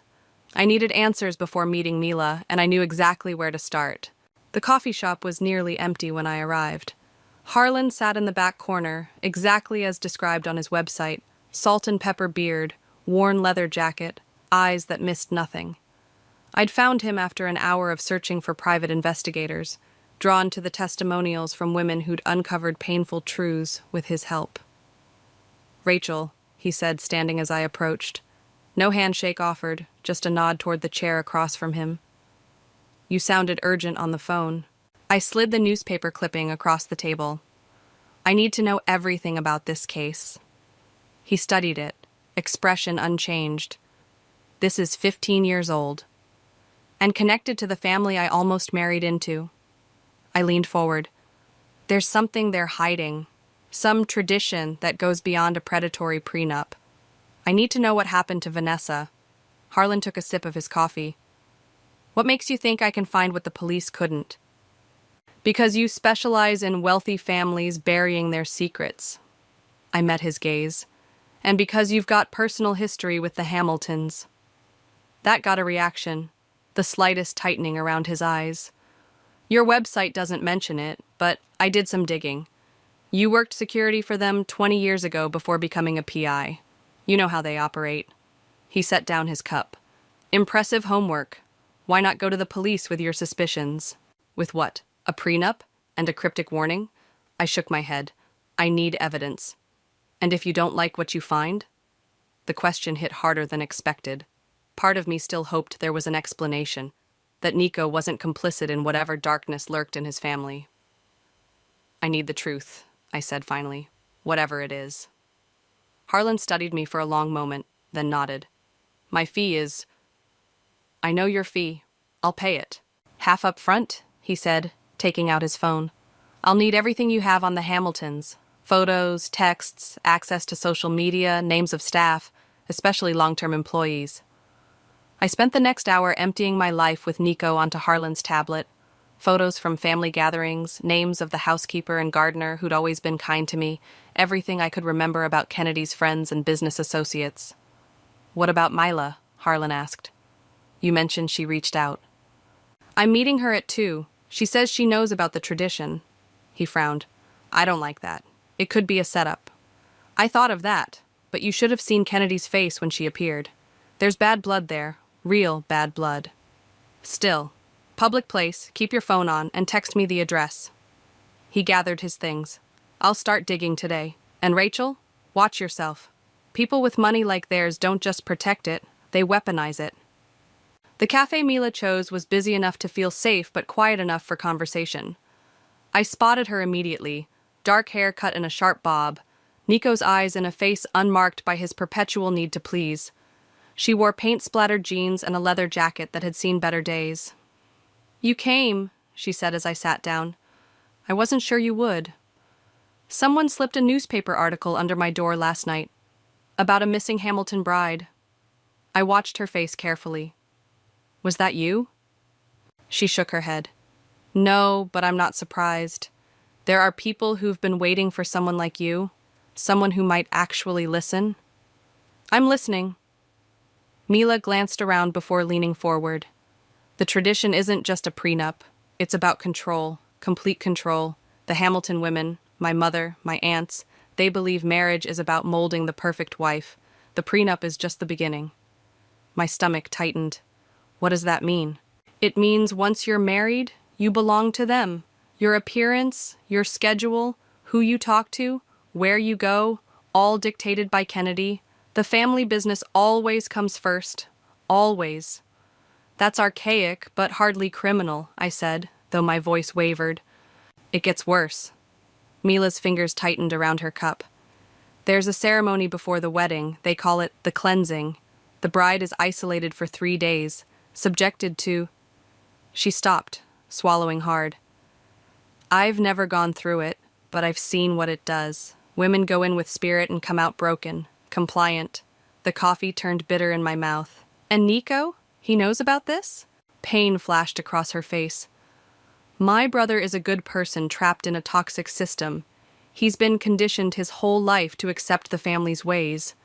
To him, it's normal. That's not an excuse, I said, anger rising. No, it's not. Mila reached into her bag and pulled out a small photo album. These are pictures of Hamilton brides, before and after. I flipped through pages of women's faces, bright-eyed and smiling in engagement photos, then vacant-eyed and stiff at their weddings. The transformation was subtle, but unmistakable. And Vanessa? I asked quietly. The woman who disappeared? Mila's eyes darkened. She tried to run. My phone buzzed, a text from Nico. We need to talk. I'm outside your apartment. Please come home. I showed Mila the message. He's at my place. Don't go, she said immediately. Not alone. I won't. I stood up, suddenly needing air. I need time to process this. Rachel. Mila caught my wrist. Be careful. My mother will do anything to protect the tradition. Anything. As I walked to my car, another text came through, this one from Harlan. Found something. Meet me ASAP. Attached was a photo that made my heart stop. Nico, standing with Kennedy, and a stern-looking older man I'd never seen before, all three examining what looked like surveillance photos. Of me. My hands shook so badly I had to pull over. The surveillance photos were recent. Me entering my apartment building, meeting Camilla for lunch last week, even talking to Harlan this morning. The timestamp showed they were taken just hours ago. I called Harlan immediately. Where did you get these? I demanded when he answered. From a contact at the security company the Hamiltons use, he said. They've had you under surveillance for at least 2 weeks. Professional job. Why? What are they looking for? Control, Harlan said simply. They're monitoring your movements, your contacts, especially now that you've connected with Mila. I glanced around the street, suddenly feeling exposed in my parked car. I need to see you, now. Not at your apartment, they're watching it. Meet me at the public library downtown, 3rd floor reference section, 30 minutes. I took a circuitous route, checking my rearview mirror obsessively for any cars that might be following me. The library felt safe, open, public, with multiple exits. I found Harlan among the stacks, pretending to browse legal reference books. "I've been digging into Vanessa's disappearance," he said without preamble. The official investigation was shut down prematurely. The detective assigned to the case was suddenly transferred, and his replacement closed it within weeks. "Let me guess. The Hamiltons have friends in the police department." "They have friends everywhere." Harlan handed me a folder. "But they couldn't silence everyone. Vanessa's sister tried to keep the investigation alive. She gave interviews claiming Vanessa had called her, terrified, the night before she disappeared. Said something about a cleansing ritual that was going to happen. My blood ran cold. That's what Mila mentioned. A ceremony called the cleansing. The sister died in a car accident 6 months later. Single vehicle crash, no witnesses. I sank into a nearby chair. "You think they killed her?" "I think powerful families protect themselves by any means necessary." Harlan sat across from me. "There's more. I found 3 other cases of women connected to the Hamiltons who either disappeared or died under questionable circumstances, all within weeks of their weddings." I opened the folder with trembling fingers. Police reports, newspaper clippings, photographs, all documenting a pattern spanning decades. "This is—" I couldn't find the words. "Criminal," Harlan finished, "but nearly impossible to prove without someone on the inside willing to talk." "Mila might," I said. "She seems to know a lot about the tradition." "Be careful with her. We don't know her motives yet." I looked up sharply. "You think she's working with them? You saw how Kennedy reacted to her. Family feuds can be complicated and convenient." Harlan leaned forward. "What exactly did she tell you about this cleansing ceremony?" I repeated Mila's explanation, watching his expression darken. "Sounds like ritualized psychological breaking," he said. "Isolation, sleep deprivation, emotional manipulation, classic techniques to make someone compliant." My phone buzzed with another text from Nico. "Please call me. I'm worried about you. We need to talk." "He won't stop," I muttered. "Use that," Harlan suggested. "We need information. Meet him somewhere public, see what he'll tell you." "You want me to talk to him? After seeing these?" I gestured to the surveillance photos. "I want you to get answers. Play along just enough to learn more." The idea made my stomach turn, but he was right. I texted Nico back. "Coffee shop on Main, 4 p.m., just to talk." Nico looked terrible, unshaven, dark circles under his eyes, hair uncombed. For a moment, seeing him hunched over his coffee cup, I felt a pang of the love I'd carried for 3 years. Then I remembered the surveillance photos. "Thank you for meeting me," he said as I sat down. "I've been going crazy worrying about you." "Have you?" I kept my voice neutral. "Or have you been keeping tabs on me some other way?" He flinched. "What does that mean?" "It means I know you've been having me followed." I leaned forward. "Why, Nico? What are you looking for?" "That's not—" He stopped, running a hand through his hair. "It's complicated." "Then uncomplicate it." He glanced around the coffee shop, lowering his voice. "My mother is concerned about outside influences. She thinks someone is trying to turn you against the family." "Someone like Mila?" His jaw tightened. "My sister doesn't understand our family. She left years ago, rejected everything we stand for." "And what exactly do you stand for?" I asked. "Controlling women? Breaking them down until they're obedient?" "That's not what the tradition is about," he insisted, but his eyes wouldn't meet mine. "Then tell me what it's about. Tell me about the cleansing." Nico went pale. "Who told you about that? Does it matter?" "I know, Nico. I know about the women who disappeared, who died. I know what happens before Hamilton weddings." "It's not what you think," he said desperately. "It's a spiritual preparation, a way to strengthen the marriage bond. By isolating and terrorizing the bride?" I kept my voice low, but intense. "By watching her every move?" "It's for protection." "Whose protection? Not mine." Nico reached for my hand. I pulled away. "Rachel, please, I love you. We can work through this. The tradition is important to my family, but we can modify it, make it less intense." For a moment, I almost believed him. The man I'd loved was still in there somewhere, trapped behind generations of toxic conditioning. "If you love me," I said carefully. Prove it. Tell me exactly what happens during the cleansing, every detail. His expression crumbled. I can't. I've never been allowed to witness it. Only the women of the family participate. But you know it hurts people. You know it's wrong. It's tradition, he whispered, as if that explained everything. I stood up, suddenly exhausted. Goodbye, Nico. Wait! He grabbed my wrist. There's a family gathering next weekend, a pre-wedding ceremony. My mother expects you there. I'm not marrying you. Just come, he pleaded. See for yourself what the family is really about. If you still want to leave after that, I won't stop you. As I walked away, my phone buzzed with a text from Harlan. Hamilton Estate security increased yesterday. Something's happening there soon. Be careful. The pieces clicked together. The gathering Nico mentioned wasn't just any ceremony. It was the cleansing, and they were preparing for me. You're not seriously considering going to that estate, Camilla said, pacing my living room. After everything you've learned? I sat cross-legged on my couch, surrounded by printouts of Harlan's research. I need to see it for myself, get evidence. Evidence of what? That they're psychopaths? You already know that. She stopped pacing to face me. Rachel, these people had you under surveillance. They may have killed women who tried to escape their sick tradition. Which is exactly why I need proof. I held up one of the police reports. Look at this pattern. If I can document what happens at this ceremony, maybe I can stop it. Not just for me, but for whoever comes next. Camilla sat beside me, her voice softening. I understand wanting justice, but this is dangerous.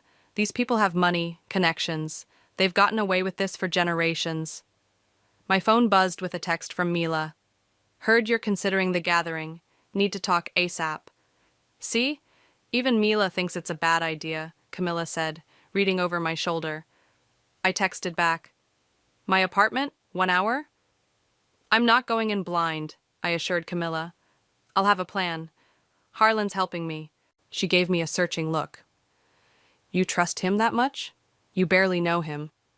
The question caught me off guard. I'd been so focused on the Hamiltons that I hadn't questioned Harlan's motives. He has his own reasons for helping, I said carefully. He worked for them years ago. Something happened. Something he's told you about? Not exactly. Camilla squeezed my hand. Just be careful who you trust right now. That includes Mila. And Harlan. Mila arrived looking agitated, checking over her shoulder as she entered my apartment. I think I was followed, she said. Kennedy's getting paranoid. She knows I've been talking to you. How would she know that? The same way she knows everything. Money in the right pockets. Mila paced the room, reminding me of Camilla earlier. You can't go to that gathering. It's a trap. I figured as much, I said, but it's also an opportunity. For what? To become another missing bride? She stopped pacing. The cleansing isn't just psychological torture, Rachel. It's a test. If you break the right way, you're in. If you resist, what happens if you resist? Mila's eyes darkened. Best case? They find a way to discredit you, spread rumors, destroy your reputation, make sure no one believes anything you say about them. Worst case? She gestured to the files spread across my coffee table. You've seen the pattern. Then I need to expose them before they can do that to me or anyone else. I pulled out my phone. I've been recording everything, my conversations with Nico, with you. I'm gathering evidence. That won't be enough. You need something concrete. Documents, witnesses willing to testify. Like you? I asked pointedly. Mila went still. I can't be your witness, Rachel. I never went through the cleansing. I left before my mother could force me into a strategic marriage. But you know about it. You've seen what it does to women. Knowing isn't the same as proving. She sat down heavily. And my testimony would be dismissed as the bitter ramblings of the family outcast. I studied her face, remembering Camilla's warning about trust. Why are you helping me, Mila? Really? Pain flashed across her features. Because I couldn't help Vanessa. The admission hung in the air between us. You knew her, I said softly. Mila nodded, eyes fixed on her hands. We were friends. I warned her about the family, about the cleansing. She tried to leave, but her voice broke. I should have done more. It wasn't your fault. Wasn't it? She looked up, eyes glistening. I knew what they were capable of, but I was too scared to stand against them openly. I just ran away, saved myself. The raw guilt in her voice felt genuine. I reached for her hand. Help me now, I said. Help me stop them. Harlan's office was in a converted warehouse downtown, sparse, functional, with filing cabinets lining the walls and a desk cluttered with documents. He looked up as I entered. You're still planning to go to the gathering, he said. Not a question. Yes, but I need your help setting it up right. I sat across from him. I need to be wired, with you monitoring nearby. He shook his head. Too risky. They'll be checking for devices. Then what do you suggest? Harlan leaned back in his chair. I have a contact who can get you a specialized recording device. Looks like a normal necklace, virtually undetectable. And you'll be nearby? As close as I can get without being spotted. He hesitated. There's something you should know before we go further. The serious tone in his voice made me tense. What? He pulled a file from his desk drawer. I haven't been entirely forthcoming about my history with the Hamiltons. I figured as much. I wasn't just security for them. He slid a photo across the desk, a younger version of himself in a suit, standing beside Kennedy. I was engaged to Kennedy's sister, Elaine. I stared at the photo, then at him. You were going to be part of the family? Until I discovered what happened to the women who married in, what the cleansing really was. His jaw tightened. I tried to get Elaine out. She wouldn't leave. Said I didn't understand the importance of tradition. What happened? They destroyed me. Fabricated evidence that I'd embezzled from the family company. I lost my job, my reputation, nearly went to prison. His eyes hardened. I've spent 20 years building a case against them. But they're careful, protected.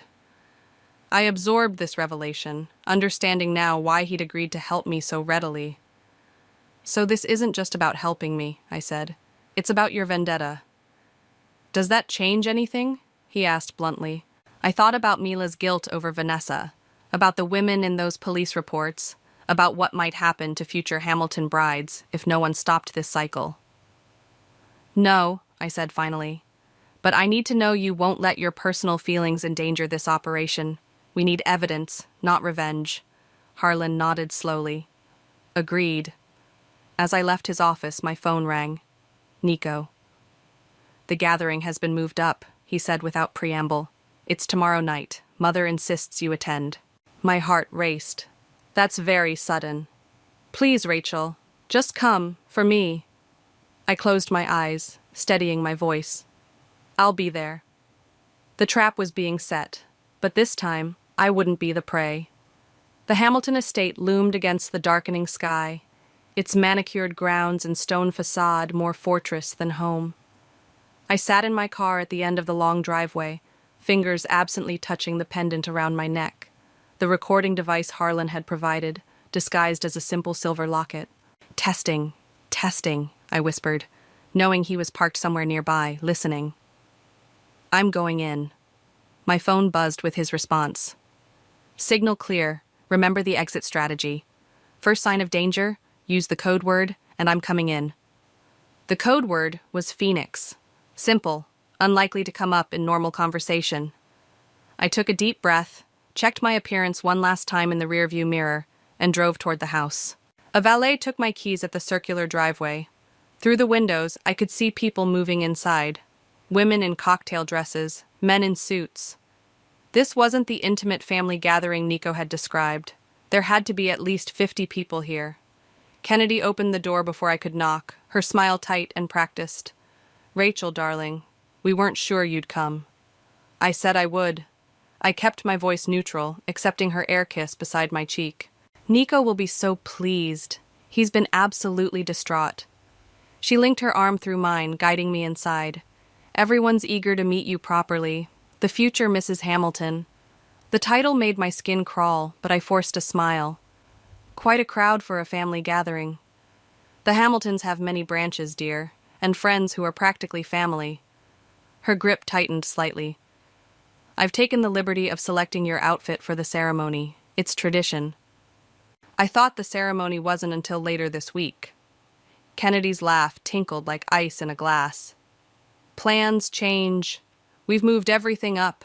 The cleansing begins tonight. My heart hammered against my ribs. Tonight.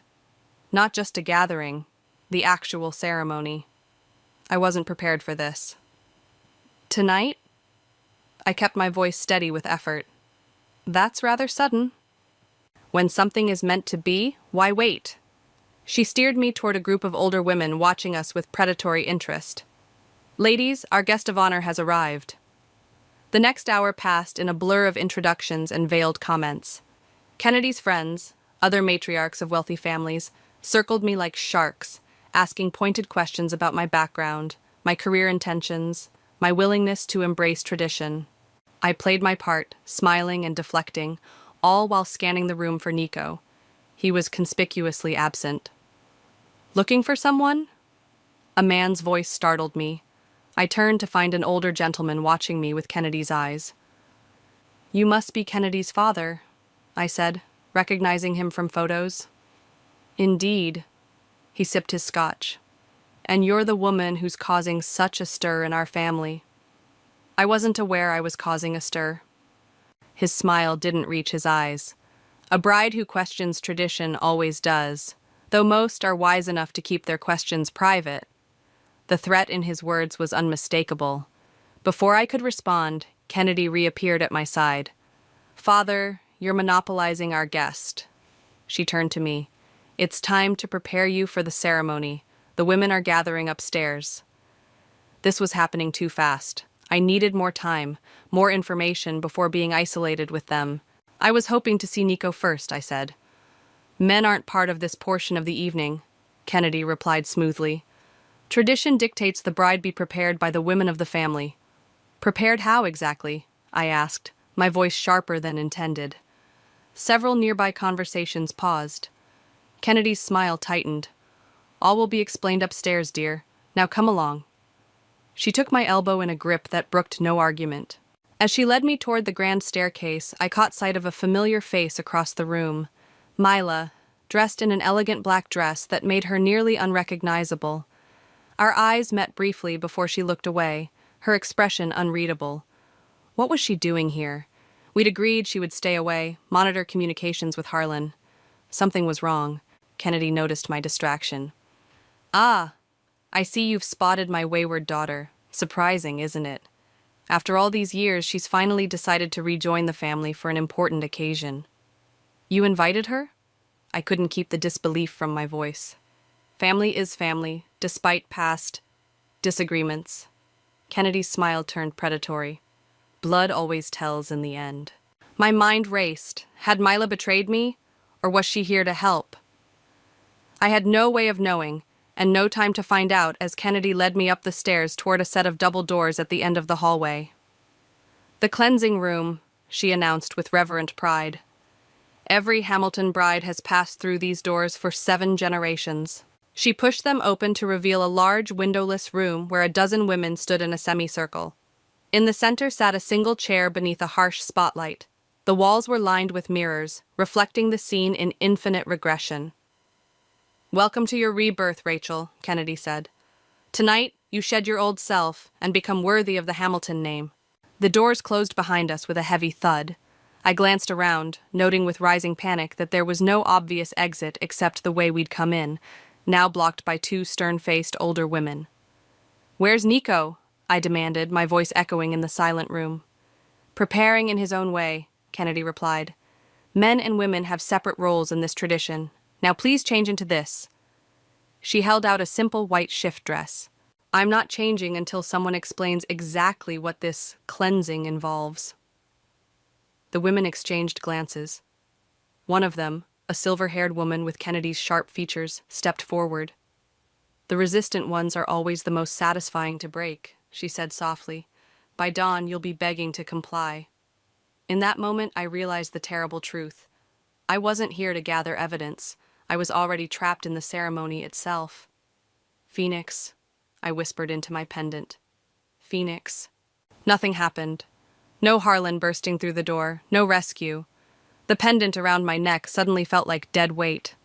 Something wrong, dear? Kennedy asked, noticing my whisper. I straightened my spine. I'm not participating in this. I'm afraid that's not an option. She nodded to the women flanking me. They moved closer, hemming me in. The cleansing happens with or without your cooperation. My mind raced. If Harlan wasn't responding, something had gone wrong. I was on my own. What exactly are you going to do to me? I demanded, playing for time. The silver-haired woman, Kennedy's mother, I assumed, circled me slowly. First, we strip away your defenses, then your resistance. Finally, your misguided notions of independence. She touched my cheek with cold fingers. By morning, you'll understand your place in this family. And if I don't? Kennedy's smile chilled me. Everyone breaks eventually. Some just require stronger methods. A door at the far end of the room opened, and Mila slipped in. Our eyes met briefly before she took her place in the circle, face unreadable. How unexpected, Kennedy said, eyeing her daughter. Returning for the cleansing after all these years. I wouldn't miss this one, Mila replied, her voice flat. The betrayal stung worse than I'd imagined. I'd trusted her, believed her story about Vanessa, her guilt, her desire to help. Let's begin, Kennedy announced. Rachel, remove your jewelry and change into the dress. I clutched my pendant. No. Two women stepped forward, reaching for me. I backed away. Don't touch me, I warned. This defiance is tedious, Kennedy sighed. Mila, since you've decided to participate, make yourself useful. Help our bride prepare. Mila approached slowly, eyes downcast. When she reached me, she leaned in as if to take my necklace. Trust me, she whispered, so softly I barely heard it. Play along until I signal. Before I could process her words, the doors burst open. Nico stood there, breathing hard. Mother, stop this, he demanded. Kennedy turned, surprise quickly masked by irritation. Nico, you know men aren't permitted during the cleansing. I don't care about permission. He entered the room, eyes finding mine. Rachel, I'm sorry. I didn't know they were starting tonight. I just found out. You knew what they were planning to do, I said, voice shaking with anger. You've always known. Guilt flashed across his face. I didn't understand before, but I do now. He turned to his mother. This ends tonight. All of it. Kennedy laughed, the sound brittle. Don't be dramatic. Every Hamilton bride undergoes the cleansing. It's tradition. A tradition of psychological torture, I said loudly, of breaking women until they're compliant, of making them disappear if they resist. The room went silent. Several of the younger women exchanged uneasy glances. Careful, Rachel, Kennedy warned. Accusations without proof are slander. I have proof. I touched my pendant. I've been recording everything. Kennedy's composure slipped for the first time. Search her, she ordered. Before anyone could move, Mila stepped between us. That won't be necessary. She pulled out her phone. I've been recording too, for years.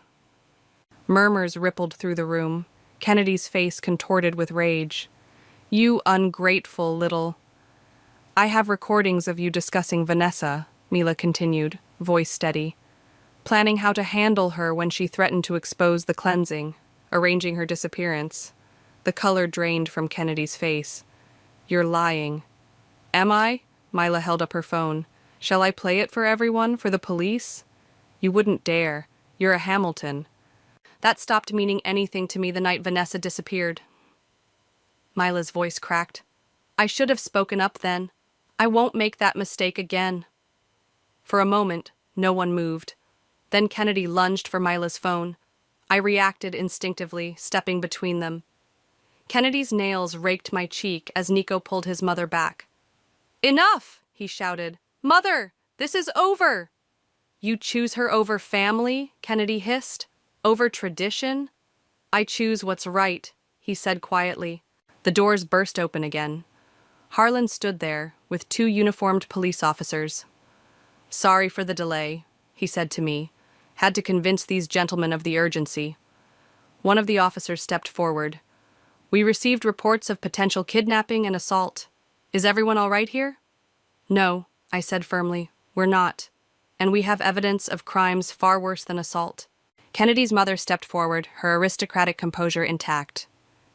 Officers, this is a private family gathering. There's been a misunderstanding. Play the recording, I told Mila.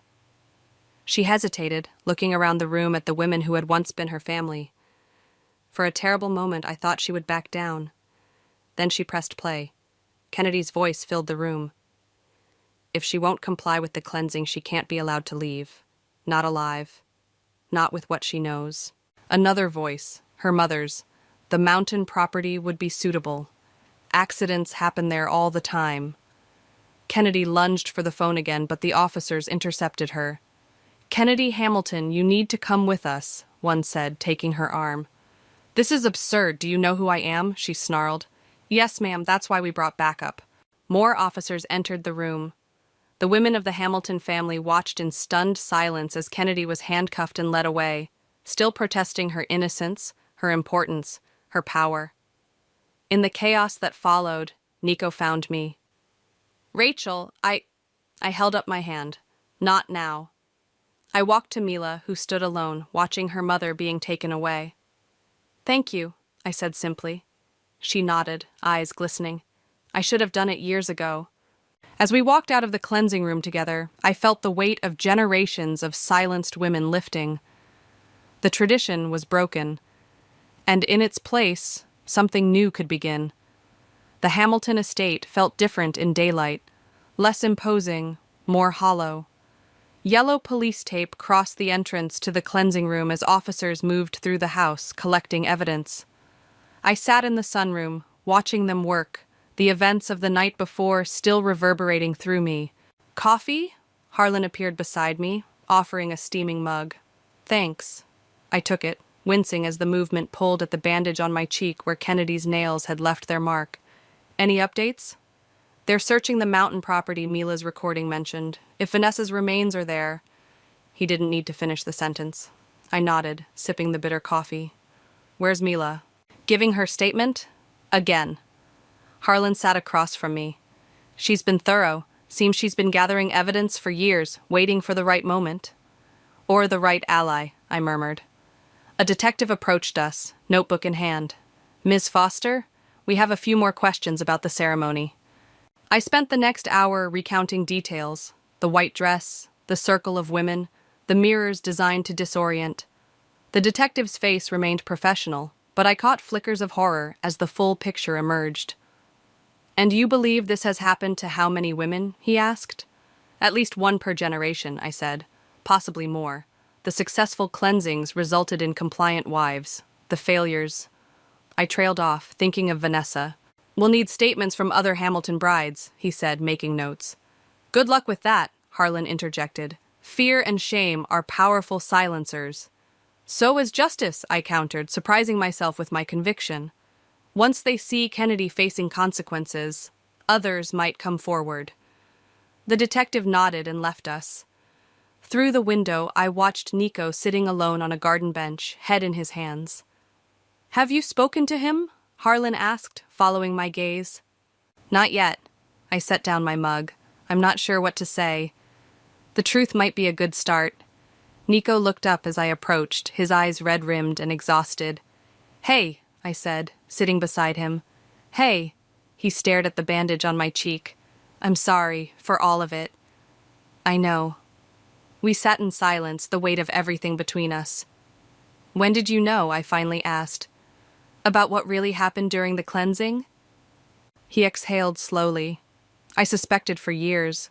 The way the brides changed afterward, like something inside them had been extinguished. But I told myself it was just nerves, adjustment to family life. He looked at me. Until Mila came to me last week. She came to you? This was news to me.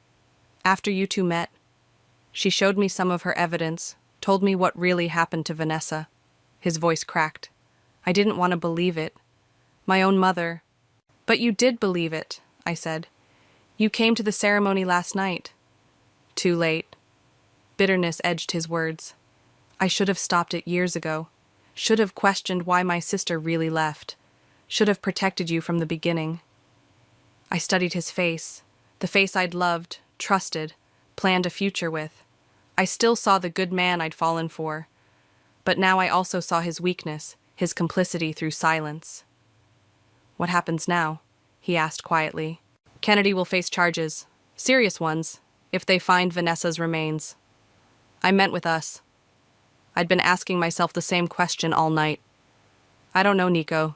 Too much has happened. He nodded, accepting this. Whatever you decide, I'll respect it, and I'll testify against my mother, about everything I knew or should have known. It wasn't enough to rebuild what we'd lost, but it was something.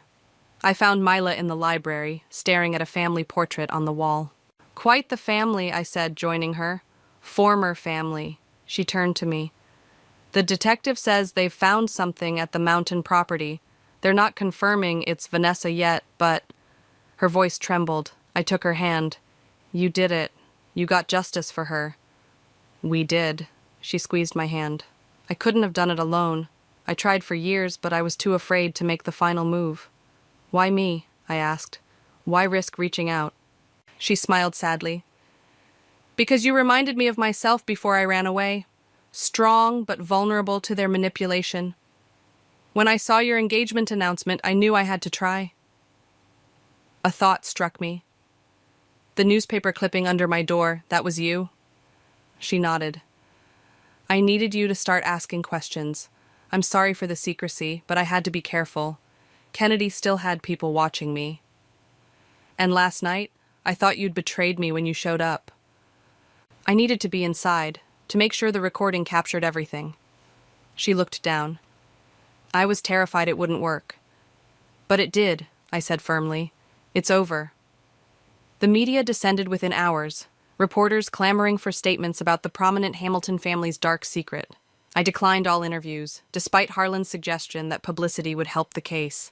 This isn't about exposure, I told him as we watched the news vans from the kitchen window. It's about ending the cycle. And what about you? He asked. What's next for Rachel Foster? I hadn't thought beyond surviving the night, beyond exposing the truth. Now, possibilities stretched before me, a life unbound by the Hamilton legacy, undefined by their traditions. I don't know yet, I admitted, but for the first time, it feels like my choice. Later, I stood alone on the estate's vast lawn, watching the sunset paint the mansion in golden light. My phone buzzed with a text from Camilla. Coming to get you. You're staying with me tonight. No arguments. I smiled, feeling a warmth that had nothing to do with the fading sun. Family wasn't about blood or traditions or names. It was about the people who stood beside you in darkness, who helped you find your voice when others tried to silence it. As I walked away from the Hamilton estate for the final time, I didn't look back. Some traditions weren't worth preserving, and some cycles were meant to be broken.